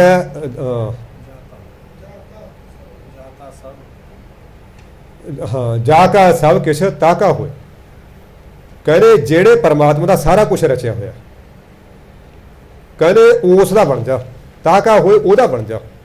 ਜਿਹੜੇ ਪਰਮਾਤਮਾ ਨੇ ਖੰਡ ਬ੍ਰਹਮੰਡ ਬਣਾਏ ਹੋਏ ਨੇ ਨਾ, ਜਿਹੜੇ ਪਰਮਾਤਮਾ ਨੇ ਸੂਰਜ, ਚੰਦਰਮਾ, ਦਰਿਆ, ਪਹਾੜ, ਸਮੁੰਦਰ, ਧਰਤੀ, ਇਹ ਪੂਰੇ ਬਣਾਏ ਹੋਏ ਨੇ, ਤੂੰ ਉਹਦਾ ਬਣ। ਜਾ ਕਾ ਸਭ ਕੁਛ, ਜਿਹਦਾ ਬਣਾਇਆ ਹੋਇਆ ਸਾਰਾ ਕੁਛ ਹੈ ਨਾ, ਤਾਕਾ ਹੋਏ ਤੂੰ ਉਹਦਾ ਹੋ ਜਾ। ਨਾਨਕ ਤਾਕਾ ਸਦਾ ਸੁਖ ਹੋਏ। ਹੇ ਨਾਨਕ, ਫਿਰ ਜਿਹੜਾ ਬਣ ਜਾਂਦਾ ਨਾ ਉਹਦਾ, ਉਹਨੂੰ ਹਮੇਸ਼ਾ ਹਮੇਸ਼ਾ ਸੁੱਖ ਹੁੰਦਾ। ਉਹਦੇ ਨੇੜੇ ਦੁੱਖ ਲੱਗਦੇ ਹੀ ਨਹੀਂ, ਕਿਉਂਕਿ ਤਾਂ ਅਭੇਦੇ ਹੁੰਦਾ ਤਾਂ ਰੱਬ ਦਾ ਰੂਪ ਹੋ ਜਾਂਦਾ। ਆਪਾਂ ਮੌਤ ਤੋਂ ਡਰਦੇ ਹਾਂ। ਚਮਕੌਰ ਸਾਹਿਬ ਦੀ ਗੜੀ ਦੇ ਵਿੱਚ ਜਦੋਂ ਸ਼ਹੀਦ ਪਤਾ ਸੀ ਵੀ ਇਹਨਾਂ ਸਿੰਘਾਂ ਨੇ ਕੱਲ੍ਹ ਨੂੰ ਸ਼ਹੀਦ ਹੋ ਜਾਣਾ, ਤਾਂ ਮਹਾਰਾਜ ਉਹਨਾਂ ਨੂੰ ਪੁੱਛਦੇ ਨੇ, ਉਹ ਸਿੰਘੋ ਛਾਲੇ ਹੱਥਾਂ ਤੇ ਕਿਰਪਾਨਾਂ ਚਲਾ ਕੇ, ਬਰਛੇ ਤੀਰ ਚਲਾ ਕੇ, ਹੱਥ ਜ਼ਖਮੀ ਹੋਏ ਹੋਏ ਨੇ, ਭੁੱਖ ਨਾਲ ਕਿੰਨੇ ਦਿਨਾਂ ਤੋਂ ਤਾਂ ਭੋਜਨ ਹੀ ਨਹੀਂ ਖਾਧਾ, ਭੁੱਖ ਨਾਲ ਜਿਹੜਾ ਪੇਟ ਹੈ ਨਾ ਐਨ ਰੀੜ੍ਹ ਦੀ ਹੱਡੀ ਨਾਲ ਲੱਗਿਆ ਪਿਆ, ਨੀਂਦ ਅੱਖਾਂ ਐਨ ਮਤਲਬ ਪੱਟ ਵਾਲੀਆਂ ਹੋਈਆਂ ਪਈਆਂ ਨੇ, ਕਿੰਨੇ ਦਿਨਾਂ ਤੋਂ ਸੁੱਤੇ ਨਹੀਂ ਸਿੰਘ। ਤੇ ਇਸ ਪਰਿਵਾਰ ਦੇ ਸੁੱਖ ਤਿਆਗ ਕੇ ਮਹਾਰਾਜ ਦੀ ਪ੍ਰੀਤ ਨਿਭਾਉਂਦਿਆਂ ਹੋਇਆਂ ਸਰਸਾ ਦੇ ਠੰਡੇ ਪਾਣੀ ਨੂੰ ਵੀ ਚੀਰ ਕੇ ਮਹਾਰਾਜ ਦੇ ਨਾਲ ਆਏ। ਤੇ ਜਦੋਂ ਦੇਖਿਆ ਪੈਰਾਂ 'ਚ ਛਾਲੇ ਨੇ, ਘੋੜਿਆਂ ਦੀਆਂ ਕਾਠੀਆਂ ਤੇ ਬੈਠ ਕੇ ਲਾਗੇ ਲੱਗੇ ਪਏ ਨੇ। ਹੁਣ ਕਿੰਨੇ ਘੰਟਿਆਂ ਤੋਂ ਲਗਾਤਾਰ ਘੋੜਿਆਂ ਦੀਆਂ ਕਾਠੀਆਂ ਤੇ ਬੈਠੇ ਨੇ। ਠੰਡ ਦਾ ਦੁੱਖ ਹੈ, ਭੁੱਖ ਦਾ ਦੁੱਖ ਹੈ, ਨੀਂਦ ਦਾ ਦੁੱਖ ਹੈ, ਪਤਾ ਨਹੀਂ ਕਿੰਨੇ ਕੁ ਦੁੱਖ ਸਰੀਰ ਨਾਲ ਨੇ। ਮਹਾਰਾਜ ਪੁੱਛਦੇ ਨੇ, ਸਿੰਘੋ ਕੀ ਚਾਹੀਦਾ, ਬੋਲੋ ਦੱਸੋ। ਸਾਡੇ ਤਾਂ ਜੇ ਕੋਈ ਅਸਤਰ ਸ਼ਸਤਰ ਨਾਲ, ਕੋਈ ਤੀਰ ਨਾਲ ਕੋਈ ਮਰ ਜਾਂਦਾ, ਉਹ ਵੀ ਪੀਰਾਂ ਦੀ ਜਿਹੜਾ ਮੁਰਾਤਬੇ ਨੂੰ ਪਹੁੰਚ ਜਾਂਦਾ ਹੈ। ਤੁਸੀਂ ਤਾਂ ਫਿਰ ਮੇਰੇ ਪ੍ਰੇਮ 'ਚ ਲਾ ਕੇ ਲੜ ਰਹੇ ਹੋ, ਤੁਹਾਨੂੰ ਕੀ ਚਾਹੀਦਾ ਬੋਲੋ। ਚੱਕਰਵਰਤੀ ਰਾਜੇ ਬਣਾ ਦਈਏ? ਕਹਿੰਦੇ ਨਹੀਂ ਮਹਾਰਾਜ, ਸਾਨੂੰ ਨਹੀਂ, ਹੋਰ ਕੀ ਚਾਹੀਦਾ। ਗਰੀਬ ਨਵਾਜ ਕੇ ਕਿਰਪਾ ਕਰ ਦਿਓ, ਸਾਨੂੰ ਆਪਣੇ ਨਾਲੇ ਰੱਖਿਓ। ਜਿੰਨੇ ਵਾਰੀ ਤੁਸੀਂ ਇਸ ਸੰਸਾਰ ਤੇ ਮਾਤ ਲੋਕ ਤੇ ਆਵੋ, ਸਾਨੂੰ ਨਾਲ ਹੀ ਲੈ ਕੇ ਆਉਣਾ। ਮੇਰੇ ਦਾਤਿਆ, ਤੇਰੇ ਚਰਨਾਂ ਤੋਂ ਕਰੋੜਾਂ ਜੀਵਨ ਨਿਸ਼ਾਵਰ ਕਰ ਦਈਏ, ਤੇਰੀਆਂ ਅੱਖਾਂ ਦੇ ਸਾਹਮਣੇ ਅਰਬਾਂ ਖਰਬਾਂ ਅਸੰਖਾਂ ਵਾਰੀ ਸ਼ਹੀਦ ਹੋ ਜਾਈਏ, ਤੇਰੀਆਂ ਖੁਸ਼ੀਆਂ ਲੈਂਦੇ ਰਹੀਏ। ਸਾਡੇ ਲਈ ਇਹੀ ਸਭ ਤੋਂ ਵੱਡਾ ਸੁੱਖ ਹੈ। ਇਹ ਹੈ ਅਸੀਂ ਦੁੱਖ ਸਮਝਦੇ ਹਾਂ ਉਹਨਾਂ ਚੀਜ਼ਾਂ ਨੂੰ, ਉਹਨਾਂ ਵਾਸਤੇ ਉਹਦੀ ਪ੍ਰੀਤ ਦੇ ਵਿੱਚ ਜਿਉਣਾ ਸਭ ਤੋਂ ਵੱਡਾ ਸੁੱਖ ਹੈ। ਭੁੱਖ, ਇਹ ਦੁੱਖ, ਇਹ ਤਾਂ ਉਹਨਾਂ ਵਾਸਤੇ ਬੜੀਆਂ ਛੋਟੀਆਂ ਚੀਜ਼ਾਂ। ਅੱਗੇ ਸਤਿਗੁਰੂ ਫਰਮਾਉਂਦੇ ਨੇ, ਗੌੜੀ ਮਹਿਲਾ ਪੰਜਵਾਂ, ਜਾ ਕੈ ਦੁਖ ਸੁਖ ਸਮਕਰ ਜਾਪੈ, ਤਾ ਕਾ ਕਾੜਾ ਕਹਾ ਵਿਆਪੈ। ਕਹਾ ਕੀ, ਕਿਵੇਂ? ਕਹਿੰਦੇ ਜਿਹਦੇ ਜਿਹੜਾ ਭਾ ਪਰਮਾਤਮਾ ਦਾ ਨਾਮ ਜਪ ਜਪ ਕੇ ਉੱਚੀ ਆਤਮਿਕ ਅਵਸਥਾ ਨੂੰ ਪ੍ਰਾਪਤ ਹੋ ਗਿਆ, ਜਿਹਦੇ ਲਈ ਦੁੱਖ ਸੁੱਖ ਬਰਾਬਰ ਹੋ ਗਏ। ਕਹਿੰਦੇ ਫਿਰ ਕਾੜਾ ਕਿ ਚਿੰਤਾ ਨੂੰ ਕਹਿੰਦੇ ਨੇ, ਕਹਿੰਦੇ ਫਿਰ ਉਹਨੂੰ ਚਿੰਤਾ ਕਿਵੇਂ ਵਿਆਪ ਸਕਦੀ ਹੈ, ਉਹਨੂੰ ਚਿੰਤਾ ਕਿਵੇਂ ਤੰਗ ਕਰ ਸਕਦੀ ਹੈ। ਹੁਣ ਤਾਂ ਸਾਨੂੰ ਚਿੰਤਾ ਨਾ, ਕਿਤੇ ਯਾਰ ਬਿਮਾਰ ਨਾ ਹੋ ਜਾਈਏ, ਕਿਤੇ ਯਾਰ ਮਤਲਬ ਘਰੇ ਜਾਵਾਂਗੇ ਘਰ ਦੇ ਨਾਲ ਨਾਰਾਜ਼ ਹੋ ਜਾਣ, ਜਾਂ ਯਾਰ ਕਿਤੇ ਫਲਾਣੀ ਥਾਂ ਤੇ ਜਾਂਦੇ ਆ ਉਹ ਅਫਸਰ ਪਤਾ ਨਹੀਂ ਮਿਲੂ। ਆਪਾਂ ਤਾਂ ਮੈਨੂੰ ਲੱਗਦਾ ਇੱਕ ਚਿੰਤਾ ਛੱਡਦੀ ਆ ਦੂਜੀ ਚਿੰਬੜ ਜਾਂਦੀ ਆ, ਦੂਜੀ ਛੱਡਦੀ ਆ ਤੀਜੀ ਚਿੰਬੜ ਜਾਂਦੀ ਆ। ਸਾਨੂੰ ਤਾਂ ਪੰਗਾ ਪਈ ਰਹਿੰਦਾ, ਪੰਗਾ ਪਿਆ ਹੀ ਰਹਿੰਦਾ। ਕਿਤੇ ਮੈਂ ਪਿਆ ਸੋਚ ਗਿਆ, ਮੈਂ ਕਿਹਾ ਯਾਰ ਮਰਾਂਗੇ ਤਾਂ ਸਹੀ ਹੈ ਨਾ, ਵੀ ਕਿਵੇਂ ਮਰਾਂਗੇ, ਕਿਵੇਂ ਜੇ ਹੋਊਗਾ ਕੰਮ, ਹੈ ਨਾ, ਵੀ ਆਹ ਪੋਰਚ 'ਚ ਦਰੀ ਜੀ 'ਤੇ ਪਏ ਹੋਵਾਂਗੇ, ਹੈ ਨਾ, ਵੀ ਇੱਥੇ ਮਤਲਬ ਅੱਡੀਆਂ ਜੀਆਂ ਰਗੜਦੇ ਹੋਵਾਂਗੇ, ਹੈ ਨਾ, ਆਪਣੇ ਜਵਾਕ ਜੱਲੇ ਜਾਂ ਆਪਣਾ ਕਾਪੀ ਪੈਨ ਜਾਂ ਲਾਈ ਬੈਠੇ ਹੋਣਗੇ ਵੀ ਬਾਪੂ ਦੀ LIC ਆ ਜਾਂ ਕੋਈ FD ਆ ਫਲਾਣਾ ਧਿਆਉਂਕਾ ਉਹਦਾ, ਹੈ ਨਾ। ਉਹ ਜਿਹੜੇ ਆਉਣਗੇ ਆਂਢੀ ਗੁਆਂਢੀ ਰਿਸ਼ਤੇਦਾਰ, ਕਈ ਕਹਿਣਗੇ ਚੱਲ ਚੰਗਾ ਵਧੀਆ ਨਿਬੜਿਆ ਕੰਮ, ਹੈ ਨਾ। ਕਈ ਚੱਲ ਕੋਈ ਅੱਖਾਂ 'ਚੋਂ ਹੰਝੂ ਵੀ ਲੈ ਕੇ ਆਉਣਗੇ, ਹੈ ਨਾ। ਇਹ ਸੋਚਣਾ ਯਾਰ ਫਿਰ ਅੱਗ 'ਚ ਵੀ ਮੱਚਣਾ ਪਊਗਾ ਯਾਰ, ਆਹ ਇੰਨੀਆਂ ਕੋਮਲ ਅੱਖਾਂ ਇਹ ਵੀ ਮੱਚਣਗੀਆਂ, ਹੈ ਨਾ। ਉਹ ਦੇਖ ਹੀ ਕੰਬ ਰਿਹਾ। ਫਿਰ ਮੈਂ ਕਿਹਾ ਮੂਰਖਾ, ਉਦੋਂ ਕਿਹੜਾ ਤੇ ਆਪਾਂ ਹੋਵਾਂਗੇ, ਉਹ ਤਾਂ ਤੁਰ ਜਾਣਾ ਤਾਂ ਮਿੱਟੀ ਰਹਿ ਜਾਊਗਾ, ਹੈ ਨਾ। ਆਪਾਂ ਤਾਂ ਮਤਲਬ ਅਣਹੋਣੀਆਂ ਚੀਜ਼ਾਂ ਦੀ ਚਿੰਤਾ, ਅਣਹੋਣੀਆਂ ਚੀਜ਼ਾਂ ਦੀ ਚਿੰਤਾ। ਇੱਕ ਬੀਬੀ ਨੂੰ ਮੈਂ ਪੁੱਛਿਆ, ਮੈਂ ਕਿਹਾ ਵੀ ਭੈਣ ਤੂੰ ਇੰਨੀ ਉਦਾਸ ਕਿਉਂ ਬੈਠੀ ਹੈ? ਕਹਿੰਦੀ ਵੀਰੇ ਮੇਰਾ ਤਾਂ BP ਘਟ ਗਿਆ। ਮੈਂ ਕਿਹਾ ਕਿਉਂ ਘਟ ਗਿਆ? ਕਹਿੰਦੇ ਉਹ ਸਾਡੇ ਉਹ ਗੁਆਂਢੀਆਂ ਦੀ ਕੁੜੀ ਹੈ ਨਾ। ਮੈਂ ਕਿਹਾ ਹਾਂ। ਕਹਿੰਦੀ ਉਹ ਗੁਆਂਢੀਆਂ ਦੇ ਮੁੰਡੇ ਨਾਲ ਭੱਜ ਗਈ। ਕਹਿੰਦੀ ਮੈਂ ਸੋਚਦੀ ਵੀ ਜਦੋਂ ਇਹਦੇ ਬਾਲ ਬੱਚਾ ਹੋਊਗਾ ਤਾਂ ਵੀ ਡਿਲੀਵਰੀ ਕੌਣ ਕਰਵਾਊਗਾ? ਬੋਲਾ ਦੱਸ, ਫੜ ਲਓ ਪੂਛ, ਲਓ ਦੱਸੋ। ਚਿੰਤਾ ਦੱਸ। ਉਹ ਕਹਿੰਦੀ ਵੀ ਇਹਦੇ ਮਾਂ-ਬਾਪ ਤਾਂ ਹੁਣ ਇਹਦੇ ਵਿਰੁੱਧ ਨੇ, ਪਿੰਡ 'ਚ ਇਹ ਆ ਨਹੀਂ ਸਕਦੀ ਗੁਆਂਢੀਆਂ ਦੇ ਮੁੰਡੇ ਨਾਲ, ਹੈ ਨਾ। ਬਈ ਹੁਣ ਅੱਗੇ ਉਹ ਵੀ ਇਹਦੀ ਡਿਲੀਵਰੀ ਕੌਣ ਕਰਾਊਗਾ? ਮੈਂ ਦੱਸ ਲੈ। ਭੱਜੀ ਕੱਲ ਪਤਾ ਨਹੀਂ ਨਿਆਣਾ 2 ਸਾਲ ਨੂੰ ਹੋਊ, ਪਤਾ ਨਹੀਂ 4 ਸਾਲ ਨੂੰ, ਪਤਾ ਨਹੀਂ ਹੋਊਗਾ ਜਾਂ ਨਾ ਹੋਊਗਾ, ਹੈ ਨਾ। ਸਾਡੀਆਂ ਤਾਂ ਇਹੋ ਜਿਹੀਆਂ ਚਿੰਤਾਵਾਂ ਹੁੰਦੀਆਂ ਨੇ ਜਿਨ੍ਹਾਂ ਦੇ ਕੋਈ ਮਤਲਬ ਹੱਥ ਪੈਰ ਨਹੀਂ ਹੁੰਦੇ, ਹੈ ਨਾ। ਚਲੋ ਖੈਰ, ਉਹਨਾਂ ਦੇ ਕਹਿੰਦੇ ਕਿਸੇ ਕਿਸਮ ਦਾ ਕੋਈ ਅੰਦੇਸ਼ੇ ਨਹੀਂ ਹੁੰਦਾ, ਕਿਸੇ ਕਿਸਮ ਦਾ ਕੋਈ ਉਹ ਨਹੀਂ ਹੁੰਦਾ। ਸਹਿਜ ਆਨੰਦ ਹਰ ਸਾਧੂ ਮਾਹੇ, ਆਗਿਆਕਾਰੀ ਹਰ ਹਰ ਰਾਏ। ਜਿਹੜੇ ਸਾਧੂ ਨੇ ਪਰਮਾਤਮਾ ਦੇ, ਅਸਲੀ ਸਾਧੂ, ਉਹਨਾਂ ਦੇ ਅੰਦਰ ਜਿਹੜਾ ਅਡੋਲਤਾ, ਸਹਿਜ ਆਨੰਦ ਤਾਂ ਆਮ ਹੀ ਹੁੰਦਾ। ਆਮ ਹੀ ਉਹਨਾਂ ਦਾ ਜਿਹੜਾ ਹੈ ਉਹ ਤਾਂ ਕੁਦਰਤੀ ਹੁੰਦਾ। ਜਿਵੇਂ ਅੰਬ ਦੇ ਵਿੱਚ ਮਠਿਆਸ ਕੁਦਰਤੀ ਹੁੰਦੀ ਹੈ ਨਾ, ਗੰਨੇ ਦੇ ਵਿੱਚ ਮਠਿਆਸ ਪਾਉਣੀ ਨਹੀਂ ਪੈਂਦੀ, ਕੁਦਰਤੀ ਹੁੰਦੀ ਆ। ਉਸੇ ਤਰ੍ਹਾਂ ਸਾਧੂਆਂ ਦੇ ਵਿੱਚ ਮਠਾਸ, ਨਿਮਰਤਾ, ਸਹਿਜ ਆਨੰਦ, ਸ਼ਾਂਤੀ ਕੁਦਰਤੀ ਹੁੰਦੀ ਆ। ਆਗਿਆਕਾਰੀ ਹਰ ਹਰ ਰਾਏ, ਕਿਉਂ? ਕਾਹਤੋਂ? ਕਿਉਂਕਿ ਉਹ ਹਰੀ ਰਾਏ ਭਾਵ ਪਰਮਾਤਮਾ ਦੇ ਆਗਿਆਕਾਰੀ ਹੁੰਦੇ ਨੇ। ਜੇ ਪਰਮਾਤਮਾ ਨੇ ਕਹਿਤਾ ਵੀ ਤੂੰ ਤੱਤੀ ਤਵੀ ਤੇ ਬੈਠਣਾ, ਸਤ ਵਚਨ ਜੀ। ਪਰਮਾਤਮਾ ਨੇ ਕਹਿਤਾ ਤੂੰ ਅੱਖਾਂ ਦੇ ਸਾਹਮਣੇ ਆਪਣੇ ਬੱਚੇ ਸ਼ਹੀਦ ਕਰਵਾਉਣੇ, ਸਤ ਵਚਨ ਜੀ। ਦੇਖੋ ਉਹਦਾ ਸਤ ਵਚਨ ਕਹਿਣਾ ਹੁੰਦਾ। ਕਹਿੰਦੇ ਉਹਨਾਂ ਨੂੰ ਉਹ ਤਾਂ ਆਗਿਆਕਾਰੀ ਹੁੰਦੇ ਨੇ ਪਰਮਾਤਮਾ ਦੇ, ਇਸ ਕਰਕੇ ਉਹਨਾਂ ਦੇ ਅੰਦਰ ਸਹਿਜ ਵੀ ਹੁੰਦਾ, ਆਨੰਦ ਹੁੰਦਾ, ਉਹਨਾਂ ਦੇ ਅੰਦਰ ਕੋਈ ਕਿਸੇ ਕਿਸਮ ਦਾ ਦੁੱਖ ਨਹੀਂ ਹੁੰਦਾ। ਰਹਾਉ ਤੋਂ ਬਾਅਦ ਗਰੀਬ ਨਵਾਜ ਫਰਮਾਉਂਦੇ ਨੇ, ਜਾ ਕੈ ਅਚਿੰਤ ਵਸੈ ਮਨ ਆਏ, ਤਾ ਕੋ ਅਚਿੰਤਾ ਕਤਹੁ ਨਾਹੇ ਨਾਹੇ।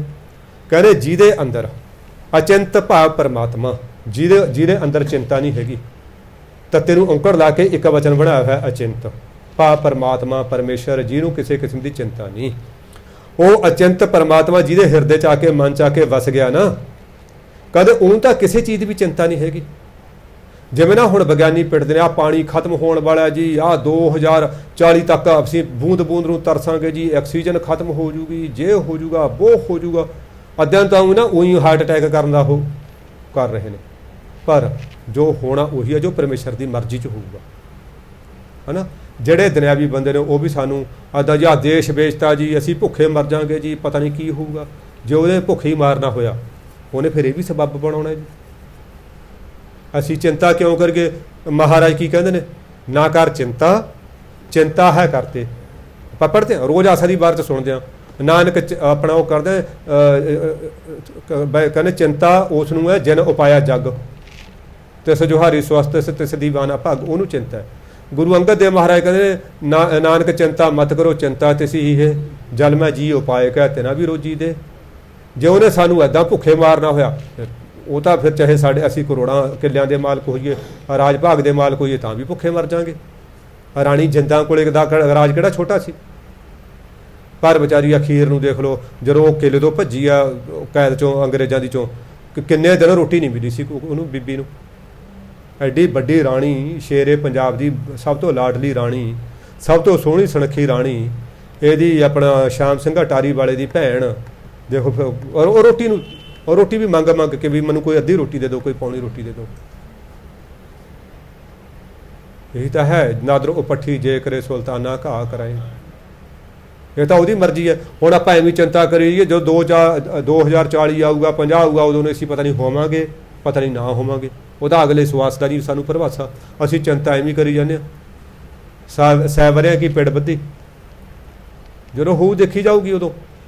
ਗਰੀਬ ਨਵਾਜ਼ ਸਤਿਗੁਰੂ ਕਹਿੰਦੇ ਉਹਨੂੰ ਤਾਂ ਕਿਸੇ ਕਿਸਮ ਦੀ ਚਿੰਤਾ ਹੀ ਨਹੀਂ। ਜਾ ਕਹਿ ਬਿਨਸਿਓ ਮਨ ਤੇ ਭਰਮਾ, ਤਾਂ ਕਹਿ ਕਛੂ ਨਾਹੀ ਡਰ ਜਾਵਾਂ।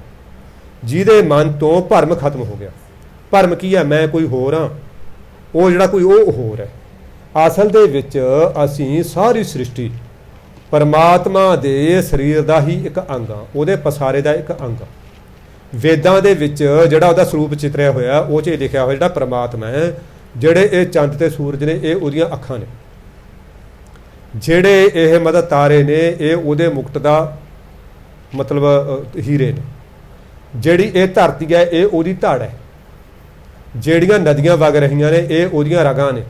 ਸਾਡੇ ਵੀ ਰਗਾਂ ਨੇ ਖੂਨ ਵਗਦਾ ਜਿਨ੍ਹਾਂ 'ਚ ਨਾੜਾਂ, ਇਹ ਉਹਦੀਆਂ ਉਹ ਨੇ।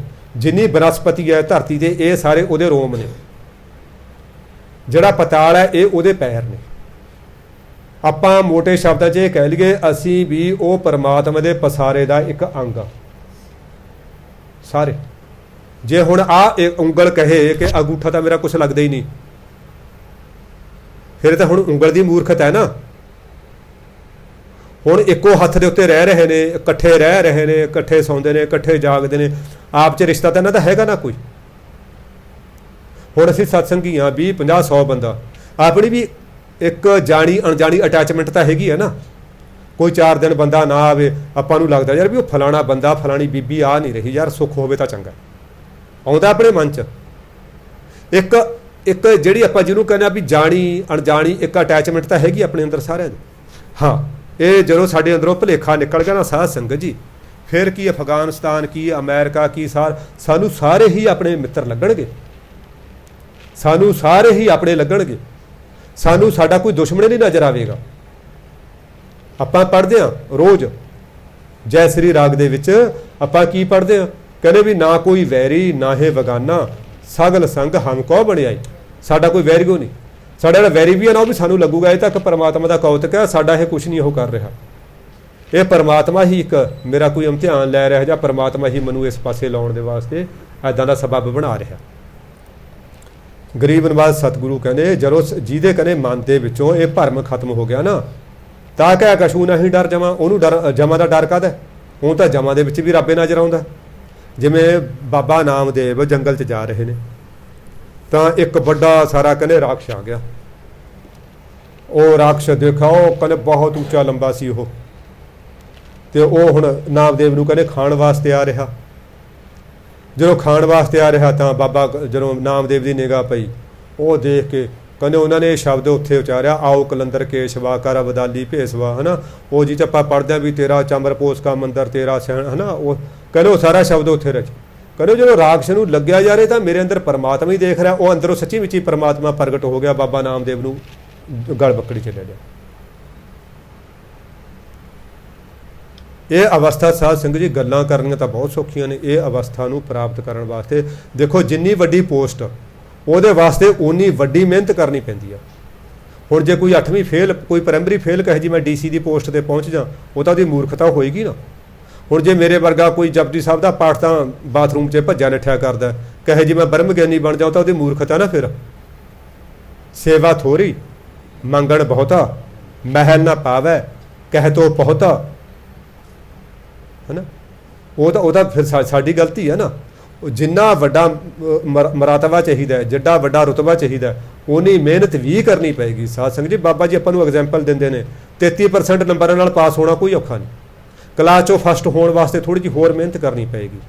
ਫਿਰ ਸਕੂਲ 'ਚੋਂ ਫਸਟ ਆਉਣ ਵਾਸਤੇ ਥੋੜ੍ਹੀ ਜਿਹੀ ਹੋਰ ਜ਼ਿਆਦਾ ਮਿਹਨਤ ਕਰਨੀ ਪਏਗੀ। ਫਿਰ ਜ਼ਿਲ੍ਹੇ 'ਚੋਂ ਪਾਸ ਹੋਣ ਵਾਸਤੇ ਜਿਹੜਾ ਮੈਰਿਟ ਲਿਸਟ 'ਚ ਆਉਣ ਵਾਸਤੇ ਹੋਰ ਮਿਹਨਤ ਕਰਨੀ ਪਏਗੀ। ਪਰ ਜਿਹਨੇ ਹੁਣ ਪੰਜਾਬ 'ਚ ਵੀ ਫਸਟ ਆਉਣਾ ਉਹ ਤਾਂ ਫਿਰ ਦਿਨ ਰਾਤ ਪੜ੍ਹੇਗਾ ਨਾ, ਤਾਂ ਦਿਨ ਰਾਤ ਜਿਹੜਾ ਹੈ ਉਹ ਤਾਂ ਕਿਤਾਬਾਂ ਨੂੰ ਵਿਸਾਰੇਗਾ ਹੀ ਨਹੀਂ ਕਿਸੇ ਵੇਲੇ। ਹੁਣ ਅਸੀਂ ਵੀ ਤਾਂ ਚਾਹੁੰਦੇ ਜੀ ਸਾਨੂੰ ਆਹ ਗੱਲਾਂ ਸੁਣ ਕੇ ਵੀ ਸਾਨੂੰ ਵੀ ਬ੍ਰਹਮ ਗਿਆਨ ਹੋ ਜਾਏ, ਅਵਸਥਾ ਸਾਡੀ ਵੀ ਆ ਜੇ, ਪਰ ਹੁਣ ਆਪਾਂ ਝਾਤ ਮਾਰੀਏ ਸਾਨੂੰ ਸਾਡੀ ਮਿਹਨਤ ਘੱਟ ਹੈ। ਗਰੀਬ ਨਵਾਜ਼ ਸਤਿਗੁਰੂ ਕਹਿੰਦੇ ਫਿਰ ਉਹ ਤਾਂ ਜਮਾ ਦਾ ਡਰੇ ਕੋਈ ਨਹੀਂ। ਜਾ ਕਹਿ ਹਿਰਦੈ ਦਿਓ ਗੁਰਨਾਮਾ ਕਹੋ ਤਾ ਕਹਿ ਸਗਲ ਨਿਧਾਨਾ। ਕਹਿੰਦੇ ਗੁਰੂ ਨੇ ਤੁਰਠ ਕੇ ਜਿਹਦੇ ਹਿਰਦੇ ਵਿੱਚ ਪਰਮਾਤਮਾ ਦਾ ਨਾਮ ਦੇਤਾ ਨਾ ਸਾਧ ਸੰਗਤ ਜੀਓ, ਕਹਿੰਦੇ ਹੇ ਨਾਨਕ ਇਹ ਗੱਲ ਕਹਿ ਕੇ ਉਹਦੇ ਕੋਲ ਤਾਂ ਸਾਰੇ ਖਜ਼ਾਨੇ ਆ ਗਏ। ਸਾਧ ਸੰਗਤ ਜੀ ਜਿਹਦੇ ਹਿਰਦੇ 'ਚ ਨਾਮ ਹੈ ਨਾ, ਧਨ ਕੁਬੇਰ ਦਾ ਜਿਹੜਾ ਹੈ ਧਨ ਕੁਬੇਰ ਹੈ, ਉਹ ਧਨ ਦਾ ਸਭ ਤੋਂ ਵੱਡਾ ਦੇਵਤਾ ਮੰਨਿਆ ਹੋਇਆ। ਲక్ష్ਮੀ ਉਹਦੇ ਅਧੀਨ ਚੱਲਦੀ ਹੈ। ਕਹਿੰਦੇ ਉਹ ਵੀ ਪੈਰ ਪੂਜਦਾ ਬ੍ਰਹਮ ਗਿਆਨੀਆਂ ਦੇ ਆ ਕੇ।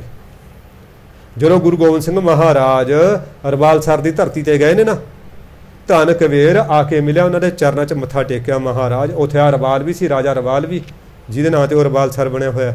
ਤੇ ਧਨ ਕੁਬੇਰ ਨੇ ਪੈਰੀ ਮਹਾਰਾਜ ਕੋਈ ਸੇਵਾ ਦੱਸੋ, ਫਲਾਣਾ ਕਰੋ। ਉਹ ਕੁਛ ਉਹਨਾਂ ਦਾ ਝਗੜਾ ਚੱਲਦਾ ਸੀ, ਉਹਨਾਂ ਦਾ ਸਮਝੌਤਾ ਕਰਾਇਆ ਸੀ। ਤੇ ਇਸ ਤਰ੍ਹਾਂ ਉਹਦੇ ਕੋਲ ਤਾਂ ਸਾਰੇ ਖਜ਼ਾਨੇ ਨੇ। ਉਹ ਇਕੱਲੇ ਰਾਜ ਭਾਗ ਨੂੰ ਜਾਂ ਇਹ ਕੋਈ 5 ਸਾਲਾਂ ਦੀ ਵਜ਼ੀਰੀ, ਮੁੱਖ ਮੰਤਰੀ, ਪ੍ਰਧਾਨ ਮੰਤਰੀ ਵਾਸਤੇ ਨਹੀਂ ਉਹ ਕੋਈ ਇੱਦਾਂ ਦੇ ਕੰਮ ਕਰਦਾ ਹੈਗਾ। ਫਿਰ ਉਹ ਤਾਂ ਉਹਦੇ ਲਈ ਤਾਂ ਸਾਰੀ ਦੁਨੀਆ ਦਾ ਰਾਜ ਉਹਦੇ ਕੋਲ ਹੁੰਦਾ। ਅੱਗੇ ਗਰੀਬ ਨਵਾਜ ਫਰਮਾਉਂਦੇ ਨੇ ਗੌੜੀ ਮਹਿਲਾ ਪੰਜਵਾਂ ਅਗੰਮ ਰੂਪ ਕਾ ਮਨ ਮੈਂ ਥਾਨਾ ਗੁਰ ਪ੍ਰਸਾਦ ਕਹਿੰਦੇ ਵਿਰਲਾ ਜਾਣਾ। ਅਗੰਮ ਰੂਪ ਪਰਮਾਤਮਾ ਦਾ ਅਪਹੁੰਚ ਰੂਪ ਜਿਹਦੇ ਤੱਕ ਸਾਡਾ ਮਨ ਨਹੀਂ ਪਹੁੰਚਦਾ, ਸਾਡੀਆਂ ਗਿਆਨ ਇੰਦਰੀਆਂ ਨਹੀਂ ਪਹੁੰਚਦੀਆਂ, ਸਾਡੀਆਂ ਕਰਮ ਇੰਦਰੀਆਂ ਨਹੀਂ ਪਹੁੰਚਦੀਆਂ, ਸਾਡੀ ਬੁੱਧੀ ਨਹੀਂ ਪਹੁੰਚਦੀ, ਈਵਨ ਕਿ ਸਾਡੀ ਇਮੈਜੀਨੇਸ਼ਨ ਵੀ ਉਹਦੇ ਤੱਕ ਨਹੀਂ ਜਾਂਦੀ। ਸਾਧ ਸੰਗਤ ਜੀ ਆਪਾਂ 1 ਮਿੰਟ ਕਿਤਾਬਾਂ ਪੜ੍ਹ ਕੇ ਹੁਣ ਗੁਰੂ ਗੋਬਿੰਦ ਸਿੰਘ ਮਹਾਰਾਜ ਦਾ ਰੂਪ ਚਿੱਤ ਵਰਖਿਆ ਕਿਸੇ ਨੇ, ਹੈ ਨਾ, ਕੋਈ ਆ ਵੀ ਮੋਟੀਆਂ ਅੱਖਾਂ ਨੇ ਜੀ, ਆ ਛੋਟੀ ਛੋਟੀ ਦਾੜੀ ਹੈ ਜੀ, ਐ ਮਸ਼ਹਿਰੇ ਨੇ ਜੀ, ਹੈ ਨਾ। ਉਹ ਕੋਈ ਹੁਣ ਕੋਈ ਅਸਲੀ ਰੂਪ ਮਹਾਰਾਜ ਦਾ ਆਪਾਂ ਥੋੜ੍ਹਾ ਚਿਤਵਿਆ ਹੋਇਆ, ਉਹਦੇ ਰੂਪ ਤੱਕ ਅਸੀਂ ਥੋੜ੍ਹਾ ਪਹੁੰਚ ਸਕਦੇ ਹਾਂ। ਉਹਦਾ ਰੂਪ ਤਾਂ ਅਗੰਮ ਹੈ। ਉਹ ਤਾਂ ਇੱਕ ਮਨੁੱਖੀ ਸਰੀਰ ਦੀ ਮਰਿਆਦਾ ਨੂੰ ਨਿਭਾਉਣ ਵਾਸਤੇ ਇੱਕ ਸਰੂਪ ਉਹਨਾਂ ਨੇ ਧਾਰਨ ਕਰ ਲਿਆ। ਹੁਣ ਕਹਿੰਦੇ ਜਿਹਦੇ ਮਨ ਵਿੱਚ ਉਸ ਪਰਮਾਤਮਾ ਦਾ ਥਾਨ ਬਣ ਗਿਆ, ਜਿਹੜਾ ਪਰਮਾਤਮਾ ਅਗੰਮ ਹੈ, ਭਾਵ ਪਰਮਾਤਮਾ ਵਸ ਗਿਆ ਜਿਹਦੇ ਮਨ ਦੇ ਵਿੱਚ, ਆਪਾਂ ਸੌਖੀ ਬੋਲੀ ਦੇ ਵਿੱਚ ਇਹ ਕਹਿ ਲਈਏ ਜਿਹਦੇ ਹਿਰਦੇ ਵਿੱਚ ਪਰਮਾਤਮਾ ਦਾ ਰੂਪ ਵਸ ਗਿਆ, ਪਰਮਾਤਮਾ ਦਾ ਨਾਮ ਵਸ ਗਿਆ। ਕਹਿੰਦੇ ਗੁਰੂ ਦੀ ਕਿਰਪਾ ਨਾਲ ਕਹਿੰਦੇ ਬਿਰਲੇ ਨੇ ਹੀ ਉਸ ਪਰਮਾਤਮਾ ਨੂੰ ਜਾਣਿਆ। ਵਸਦਾ ਤਾਂ ਹੁਣ ਆਪਣੇ ਸਾਰਿਆਂ ਦੇ ਅੰਦਰ ਹੈ, ਆਪਣੇ ਰੋਮ ਰੋਮ 'ਚ ਵਸ ਰਿਹਾ। ਜੇ ਆਪਣੀਆਂ ਅੱਖਾਂ 'ਚ ਤਾਂ ਹੀ ਅਸੀਂ ਦੂਜੇ ਨੂੰ ਦੇਖ ਰਹੇ ਹਾਂ। ਜੇ ਅੱਧੇ ਅੱਖਾਂ 'ਚੋਂ ਜੋਤ ਨਿਕਲ ਗਈ, ਅੱਖਾਂ ਵਧੀਆ ਹੋਣਗੀਆਂ ਤੇ ਸਾਨੂੰ ਕੁਛ ਵੀ ਨਹੀਂ ਦਿਸੇਗਾ। ਕਈ ਬੰਦਿਆਂ ਦੀਆਂ ਮੈਂ ਦੇਖੀਆਂ ਅੱਖਾਂ, ਸਾਡੇ ਇੱਕ BBC ਕੁਲੀਗ ਸਾਡੀ, ਤੇ ਉਹਦੇ ਅੱਖਾਂ ਕੋਈ ਦੇਖ ਕੇ ਕਹਿ ਨਹੀਂ ਸਕਦਾ ਸੀ ਵੀ ਇਹਨੂੰ ਦੀਂਦਾ ਨਹੀਂ ਹੈਗਾ, ਪਰ ਉਹ ਸਾਨੂੰ ਸਾਡੇ ਵਰਗੇ ਕਹਿੰਦੇ ਸਰ ਮੇਰੀ ਹਾਜ਼ਰੀ ਪਵਾ ਦਿਓ। ਹੁਣ ਸਾਡੀ ਰਸਨਾ ਤੇ ਹੈ, ਉਹ ਵਸ ਰਿਹਾ, ਬੋਲ ਰਹੇ ਹਾਂ। ਜਦੋਂ ਉਹ ਰਸਨਾ ਤੋਂ ਉਹਦਾ ਨਿਕਲ ਗਿਆ, ਉਹ ਤਾਂ ਫਿਰ ਸਾਡੀ ਰਸਨਾ ਅਸੀਂ ਜਿਉਂਦੇ ਜਾਗਦੇ ਗੂੰਗੇ ਹੋ ਜਾਵਾਂਗੇ। ਇਹ ਸਾਰੀ ਉਸੇ ਦੀ ਸ਼ਕਤੀ ਉਹ ਸਾਡੇ ਅੰਦਰ ਕੰਮ ਕਰ ਰਹੀ ਹੈ।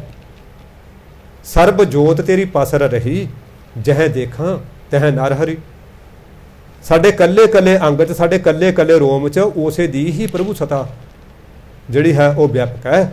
ਸਾਧ ਸੰਗਤ ਜੀ ਸਾਡੇ ਬਾਲ, ਸਾਡੇ ਕੇਸ ਤੈਨੂੰ ਰੋਜ਼ ਵੱਧ ਰਹੇ ਨੇ, ਕੋਈ ਉਖੜਿਆ ਰਿਹਾ, ਕੋਈ ਰੋਜ਼ ਆਪਾਂ ਕੰਘਾ ਕਰਦੇ ਹਾਂ, ਕਿੰਨੇ ਕੇਸ ਨਿਕਲ ਜਾਂਦੇ ਨੇ ਰੋਜ਼। ਜੇ ਆਪਾਂ ਉਸ ਹਿਸਾਬ ਨਾਲ ਲਾਈਏ ਫਿਰ ਤਾਂ ਮਤਲਬ ਮਹੀਨੇ 'ਚ ਅਸੀਂ ਗੰਜੇ ਹੋ ਜਾਈਏ, ਫਿਰ ਤਾਂ ਮਹੀਨਾ ਕੀ ਲੱਗੇ ਮਤਲਬ ਜਿਹੜੇ ਹਿਸਾਬ ਨਾਲ ਸਾਡੇ ਕੇਸ ਨਿਕਲਦੇ ਨੇ, ਪਰ ਅਸੀਂ ਗੰਜੇ ਅੱਜ ਤੱਕ ਨਹੀਂ ਹੋਏ। ਮਹਾਰਾਜ ਜੀ ਕਹਿੰਦੇ ਇਹ ਗੁਰੂ ਦੀ ਕਿਰਪਾ ਨਾਲ ਕਿਸੇ ਵਿਰਲੇ ਨਹੀਂ ਹੀ ਜਾਣਿਆ। ਇਹ ਸਹਿਜ ਕਥਾ ਕੇ ਅੰਮ੍ਰਿਤ ਕੁੰਟਾ ਜਸਾ ਪ੍ਰਾਪਤ ਤਸਲਾ ਪੁੰਚਾ। ਕਹਿੰਦੇ ਉਸ ਸਹਿਜ ਦੀ ਕਥਾ ਦੇ ਅੰਮ੍ਰਿਤ ਕੁੰਡ ਨੇ ਅੰਦਰ, ਭਾਵ ਉਹਦੀ ਸਿਫਤ ਸਲਾਹ ਦੇ। ਸਾਧ ਸੰਗਤ ਦੇਖੋ ਆਪਾਂ ਹੁਣ ਉਹਦੀ ਕਰ ਰਹੇ ਹਾਂ, ਸਿਫਤ ਸਲਾਹ ਕਰ ਰਹੇ ਹਾਂ, ਆਪਾਂ ਨੂੰ ਆਨੰਦ ਆਉਂਦਾ ਹੀ ਆਉਂਦਾ ਨਾ। ਕਿੰਨੀ ਮਤਲਬ ਚੰਗੀ ਲੱਗਦੀ ਹੈ। ਇੱਕ ਵਾਰੀ ਮੈਂ ਕਾਲਜ 'ਚ ਬੈਠਾ, ਗੱਲਾਂ ਕੁਦਰਤੀ ਪਰਮਾਤਮਾ ਦੀਆਂ ਚੱਲ ਰਹੀਆਂ, ਅਤੇ ਚਲੋ ਸਾਡੇ ਮੇਰੇ ਬੀਬੀਆਂ ਵੀ ਭਾਈ ਵੀ ਉਹ ਕਹਿੰਦੇ ਯਾਰ ਤੁਸੀਂ ਗੱਲਾਂ ਬਹੁਤ ਵਧੀਆ ਕਰਦੇ ਹੋ। ਮੈਂ ਕਿਹਾ ਮੈਂ ਗੱਲਾਂ ਵਧੀਆ ਕਰਦਾ? ਇਹ ਆਪਣੇ ਬਾਪ ਦੀਆਂ ਗੱਲਾਂ ਸਭ ਨੂੰ ਚੰਗੀਆਂ ਲੱਗਦੀਆਂ। ਸਾਡਾ ਬਾਪ ਚੋਰ ਵੀ ਹੋਵੇ ਨਾ, ਸ਼ਰਾਬੀ ਕਬਾਬੀ ਹੋਵੇ, ਜੁਆਰੀ ਹੋਵੇ, ਜੇ ਅਸੀਂ ਉਹਨੂੰ ਵੀ ਕਹੀਏ ਨਾ ਯਾਰ ਵੀ ਤੇਰਾ ਬਾਪ ਬੜਾ ਵਧੀਆ, ਅਸੀਂ ਫਿਰ ਵੀ ਖੁਸ਼ ਹੁੰਦੇ ਹਾਂ। ਸਾਡਾ ਬਾਪ ਤਾਂ ਬੇਅਬ ਪਰਵਦਗਾਰ ਹੈ। ਕਿਸੇ ਦੇ ਬਾਪ ਦੀ ਵਡਿਆਈ ਕਿਹਨੂੰ ਨਹੀਂ ਚੰਗੀ ਲੱਗਦੀ? ਉਹ ਤਾਂ ਕੋਈ ਉਹ ਹੋਊਗਾ ਔਰੰਗਜ਼ੇਬ ਵਰਗਾ, ਕੋਈ ਉਹ ਹੋਊਗਾ ਕੰਸ ਵਰਗਾ, ਉਹ ਤਾਂ ਕੋਈ ਉਹ ਹੋਊਗਾ ਐਸਾ। ਪਰ ਆਪਣੇ ਬਾਪ ਦੀ ਵਡਿਆਈ ਮਾਹੇ ਤਾਂ ਬਾਪੂ ਦੀਆਂ ਗੱਲਾਂ ਨੇ ਤਾਂ ਚੰਗੀਆਂ ਲੱਗਦੀਆਂ ਨੇ। ਜੇ ਮੈਂ ਹੁਣ ਆਪਣੀ ਵਡਿਆਈ ਕਰਾਂ ਜੀ, ਮਾਤਾ ਜੀ ਬੜਾ ਵਧੀਆ ਜੀ, ਮਾਤਾ ਜੀ ਪੂਰੇ ਪਟਿਆਲੇ ਸ਼ਹਿਰ ਦੀ ਕਰੀਮ ਆ ਜੀ, ਮੇਰੇ ਵਰਗਾ ਤਾਂ ਕੋਈ ਹੈ ਹੀ ਨਹੀਂ। ਜੇ ਮੈਂ ਨਾ ਹੋਵਾਂ ਪਟਿਆਲਾ ਸ਼ਹਿਰ ਤਾਂ ਹੱਥ ਨੂੰ ਉੱਜੜ ਜੇ, ਤੁਸੀਂ 1 ਮਿੰਟ 'ਚ ਉੱਠ ਜਾਓਗੇ, 1 ਮਿੰਟ 'ਚ ਉੱਠ ਛੁੱਟ ਜਾਓ। ਇਹ ਬਾਪੂ ਦੀਆਂ ਗੱਲਾਂ ਹੈ, ਕਿਉਂਕਿ ਉਹ ਸਾਰਿਆਂ ਦਾ ਸਾਬਕਾ ਮਾਂ ਪਿਓ ਆਪ ਹੈ, ਇਸ ਕਰਕੇ ਗੱਲਾਂ ਚੰਗੀਆਂ ਲੱਗਦੀਆਂ। ਗਰੀਬ ਨਵਾਜ ਕਹਿੰਦੇ ਜਿਹੜੀ ਉਹਦੀ ਇਹ ਸਹਿਜ ਕਥਾ ਹੈ, ਉਹਦੇ ਅੰਮ੍ਰਿਤ ਕੁੰਟ ਨੇ। ਪਰ ਇਹ ਮਿਲਦੇ ਕਿਹਨੂੰ ਨੇ? ਉਹਦੀ ਵਡਿਆਈ ਦੇ, ਉਹਦੀ ਵਡਿਆਈ ਕਰਨ ਦਾ ਵੱਲ, ਉਹਦੀ ਵਡਿਆਈ ਕਰਨ ਦੀ ਦਾਤ ਕਿਹਨੂੰ ਮਿਲਦੀ ਹੈ? ਕਹਿੰਦੇ ਜਿਹਨੂੰ ਪ੍ਰਾਪਤ ਹੁੰਦਾ, ਜਿਹਦੇ ਉਹਦੀ ਕਿਰਪਾ ਹੁੰਦੀ ਹੈ, ਤੇ ਸਲਾ ਪਹੁੰਚਾ ਫਿਰ ਉਹੀ ਉਹਨੂੰ ਮਾਣਦਾ, ਜਿਹਨੂੰ ਉਹ ਦਿੰਦਾ। ਕਰਤੇ ਹੱਥ ਵਡਿਆਈਆਂ ਜੈ ਭਾਵੈ ਤੈ ਦੇਈ, ਉਸ ਨੂੰ ਮਿਲਦੀਆਂ ਨੇ। ਉਹ ਵਡਿਆਈਆਂ ਸਾਰੀਆਂ ਉਹਦੇ ਹੱਥ 'ਚ ਨੇ। ਇਸੇ ਕਰਕੇ ਪਾਤਸ਼ਾਹ ਨੇ ਮੰਗਿਆ ਨਾ, ਸਾ ਵਡਿਆਈ ਦੇਹ ਜਿਤ ਨਾਮ ਤੇਰੇ ਲਾਗ ਰਹਾ। ਮਹਾਰਾਜ ਮੈਨੂੰ ਉਹ ਵਡਿਆਈ ਦੇ, ਮੈਨੂੰ ਇਹ ਕੋਈ ਰਾਜਾ ਹੋਣ ਦੀ, ਕੋਈ ਅਫਸਰ ਹੋਣ ਦੀ, ਕੋਈ ਹੋਰ ਬਹੁਤ ਵੱਡਾ ਅਮੀਰ ਹੋਣ ਦੀ ਵਡਿਆਈ ਨਾ ਦੇ, ਕਿਉਂਕਿ ਧਨ ਨੇ ਤਾਂ ਇੱਥੇ ਹੀ ਰਹਿ ਜਾਣਾ। ਮੈਨੂੰ ਉਹ ਵਡਿਆਈ ਦੇ ਕਿ ਮੈਂ ਜਿਹਦੇ ਨਾਲ ਤੇਰਾ ਬਣ ਜਾ। ਰਹਾਉ ਤੋਂ ਬਾਅਦ ਸਤਿਗੁਰੂ ਕਹਿੰਦੇ ਨੇ, ਅਨਹਤ ਬਾਣੀ ਥਾਨ ਨਰਾਲਾ ਤਾਂ ਕਿ ਧੁਨ ਮੋਹੇ ਗੋਪਾਲਾ। ਅਨਹਤ ਬਾਣੀ, ਹੁਣ ਇਹ ਨਰਾਲਾ ਥਾਨ ਹੈ ਸਾਡਾ 10ਵਾਂ ਦੁਆਰ, ਜਿਹੜਾ ਸੱਚਖੰਡ ਦਾ ਇੱਕ ਛੋਟਾ ਰੂਪ ਹੈ ਨਾ। ਇੱਕ ਤਾਂ ਸੈਕਟਰੀਏਟ ਹੁੰਦਾ, ਇੱਕ ਮਿੰਨੀ ਸੈਕਟਰੀਏਟ ਹੁੰਦਾ। ਐਂ ਸਮਝ ਲਓ ਵੀ ਇੱਕ ਮਿੰਨੀ ਸੱਚਖੰਡ ਹੈ ਸਾਡੇ ਅੰਦਰ। ਸੱਚਖੰਡ ਵਸੈ ਨਿਰੰਕਾਰ, ਇਹਦੇ ਅੰਦਰ ਵੀ ਪਰਮਾਤਮਾ ਵਸ ਰਿਹਾ। ਹੁਣ ਕਹਿੰਦੇ ਇਹ ਇੱਥੇ ਅਨਹਦ ਬਾਣੀ ਵੱਜਦੀ ਹੈ, ਉੱਚਾ ਉਹਦਾ ਥਾਨ ਵੀ ਨਿਰਾਲਾ ਪਰਮਾਤਮਾ ਦਾ। ਤਾਂ ਕਿ ਧੁਨ ਮੋਹੇ ਗੋਪਾਲਾ, ਕਹਿੰਦੇ ਇਹਦੇ ਅੰਦਰੋਂ ਇੰਨੀਆਂ ਮਿੱਠੀਆਂ ਧੁਨਾਂ ਨਿਕਲਦੀਆਂ ਨੇ ਨਾ ਸਾਧ ਸੰਗਤ ਜੀ, ਆਪਾਂ ਤਾਂ ਹੁਣ ਸੁਣਨ ਦੀ ਆਦਤ ਨਹੀਂ, ਅਸੀਂ ਸੁਣਦੇ ਨਹੀਂ। ਬਾਬਾ ਜੀ ਆਪਾਂ ਨੂੰ ਕਿੰਨੇ ਵਾਰੀ ਕਹਿੰਦੇ ਨੇ, 4 ਬੰਦੇ ਗੱਲ ਕਰਦੇ ਹੁੰਦੇ ਨੇ, 2 ਵਿੱਚੋਂ ਹੋਰੇ ਬੋਲੀ ਜਾਂਦੇ ਹੁੰਦੇ ਨੇ, ਸੁਣਦੇ ਨਹੀਂ ਗੱਲ। ਕਲਾਸ ਚੱਲ ਰਹੀ ਹੁੰਦੀ ਹੈ ਤਾਂ ਬੱਚੇ ਆਪਣੀਆਂ ਗੱਲਾਂ ਆਪ ਮਾਰੀ ਜਾਂਦੇ ਹੁੰਦੇ ਨੇ। ਜੇ ਟੀਚਰ ਤੋਂ ਡਰਦੇ ਮਾਰੇ ਉੱਚੀ ਨਹੀਂ ਬੋਲਣਗੇ ਤਾਂ ਉਹ ਕੰਨ 'ਚ ਫੁੱਸ ਕਰੀ ਜਾਂਦੇ ਨੇ ਜਾਂ ਆਪਣੇ ਮਨ ਨਾਲ ਹੋਰ ਗੱਲਾਂ ਕਰੀ ਜਾਂਦੇ। ਸਾਡੇ ਅੰਦਰ ਵੀ ਕਦੀ ਕੋਈ ਕਾਮ ਆਪਣੀਆਂ ਕਹਾਣੀਆਂ ਪਾ ਰਿਹਾ, ਕਦੇ ਕ੍ਰੋਧ ਆਪਣੀ ਵਾਰਤਾ ਅਲਾਪ ਰਿਹਾ, ਕਦੇ ਲੋਭ ਆਪਣੇ ਜਿਹੜਾ ਹੈ ਉਹ ਆਪਣੀਆਂ ਬਾਤਾਂ ਪਾ ਰਿਹਾ। ਸਾਡੇ ਅੰਦਰ ਵੀ ਬਹੁਤ ਰੋਲ ਘਚੋਲਾ ਚੱਲ ਰਿਹਾ, ਸਾਨੂੰ ਨਾਮ ਸੁਣੇ ਨਹੀਂ ਰਿਹਾ। ਮਹਾਰਾਜ ਕੀ ਕਹਿੰਦੇ ਨੇ, ਕਹਿੰਦੇ ਦੂੰਦਰ ਬੰਧੋ ਸੁੰਦਰ ਪਾਵੋ। ਦੂੰਦਰ ਰੌਲਾ, ਜੇ ਅੰਦਰ ਰੌਲੇ ਨੂੰ ਖਤਮ ਕਰ ਲਈਏ ਨਾ ਤਾਂ ਜਿਹੜਾ ਸੁੰਦਰ ਪਰਮਾਤਮਾ ਉਹ ਪ੍ਰਾਪਤ ਹੋ ਜਾਂਦਾ, ਨਾਲ ਦੀ ਨਾਲ ਉਹਦੀ ਆਵਾਜ਼ ਆਉਣੀ ਸ਼ੁਰੂ ਹੋ ਜਾਂਦੀ ਆ। ਹੁਣ ਉਰੇ ਆਪਾਂ ਮਹਾਰਾਜ ਦੀ ਸਿਫਤ ਸਲਾਹ ਹੋ ਰਹੀ ਆ, ਉਰੇ ਜੇ ਕੋਈ ਢੋਲ ਵਜਾਉਣ ਲੱਗ ਜੇ, ਕੋਈ ਹੋਰ ਵਜਾ ਲੱਗੇ, ਆਪਣੀ ਆਵਾਜ਼ ਜਿਹੜੀ ਹੈ ਮੱਧਮ ਪੈ ਜਾਊਗੀ। ਉਹਦੀ ਆਵਾਜ਼ ਨੂੰ ਸੁਣਨ ਵਾਸਤੇ ਇਹ ਮਨ ਨੂੰ ਚੁੱਪ ਕਰਾਉਣਾ ਪਊਗਾ। ਮਨ ਨੂੰ ਚੁੱਪ ਕਰਾਉਣ ਵਾਸਤੇ ਇਹ ਪਰਮਾਤਮਾ ਦੇ ਨਾਮ ਦਾ ਖੰਡਾ ਉੱਚੀ ਖੜਕਾਉਣਾ ਪਊਗਾ, ਭਾਵ ਜ਼ੋਰ ਨਾਲ ਖੜਕਾਉਣਾ ਪਊਗਾ, ਬੜੀ ਮਿਹਨਤ ਨਾਲ ਖੜਕਾਉਣਾ ਪਊਗਾ। ਉਹਦੀ ਧੁਨ ਇੰਨੀ ਹੈ ਕਿ ਉਹ ਪਰਮਾਤਮਾ ਦੀ ਮੋਹ ਲੈਂਦੀ ਆ। ਫਿਰ ਸਾਧ ਸੰਗਤ ਜੀ ਪਰਮਾਤਮਾ ਅੰਦਰੋਂ ਪ੍ਰਗਟ ਹੋ ਜਾਂਦੇ ਨੇ। ਤਹਿ ਸਹਿਜ ਅਖਾਰੇ ਅਨੇਕ ਅਨੰਤਾ, ਪਾਰ ਬ੍ਰਹਮ ਕੇ ਸੰਗੀ ਸੰਤਾ। ਜਿੱਥੇ ਪਰਮਾਤਮਾ ਦੇ ਸੰਗੀ ਸੰਤ ਬੈਠੇ ਨੇ ਉੱਥੇ ਤਾਂ ਕਹਿੰਦੇ ਅਡੋਲਤਾ ਦੇ ਸਹਿਜ ਦੇ ਅਖਾੜੇ ਨੇ, ਅਨੇਕਾਂ ਅਨੰਤਾਂ ਦੇ ਸੁੱਖ ਨੇ। ਜਿੱਥੇ ਪਰਮਾਤਮਾ ਦੇ ਸੰਤ ਬੈਠੇ ਨੇ ਸਾਧ ਸੰਗਤ ਜੀ, ਸੰਤ ਅਨੰਤ ਹੈ ਅੰਤਰ ਨਾਹੀ, ਮਹਾਰਾਜ ਕਹਿੰਦੇ ਨੇ। ਕਿਉਂਕਿ ਜਿੱਥੇ ਸੰਤ ਬਹਿੰਦੇ, ਜਿੱਥੇ ਵੈਸਣ ਸੰਤ ਜਨ ਸੋ ਥਾਨ ਸੁਹੰਦਾ, ਉਹ ਤਾਂ ਧਰਤੀ ਨੂੰ ਭਾਗ ਲੱਗ ਜਾਂਦੇ ਨੇ ਜਿੱਥੇ ਪਰਮਾਤਮਾ ਦੇ ਪਰਮੇਸ਼ਰ ਦੇ ਪਿਆਰੇ ਆ ਕੇ ਬੈਠ ਜਾਂਦੇ ਨੇ। ਗਰੀਬ ਨਵਾਜ ਕਹਿੰਦੇ ਹਰਖ ਅਨੰਤ ਸੋਗ ਨਹੀਂ ਬੀਆ, ਸੋ ਘਰ ਗੁਰ ਨਾਨਕ ਕਉ ਦੀਆ।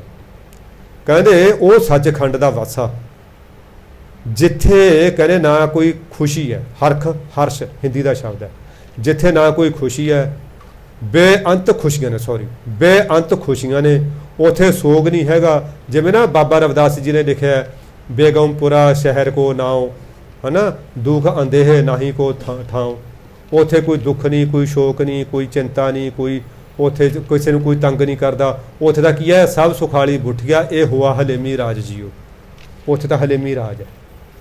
ਮਹਾਰਾਜ ਜੀ ਕਹਿੰਦੇ ਜਿੱਥੇ ਜਿਹੜੇ ਘਰ ਦੇ ਵਿੱਚ ਹਮੇਸ਼ਾ ਖੁਸ਼ੀਆਂ ਨੇ ਤੇ ਸੋਗ ਹੈ ਨਹੀਂ ਗਾ, ਬੇਅੰਤ ਖੁਸ਼ੀਆਂ ਨੇ, ਕਹਿੰਦੇ ਉਹ ਘਰ ਗੁਰੂ ਨੇ ਨਾਨਕ ਨੂੰ ਦੇ ਦਿੱਤਾ।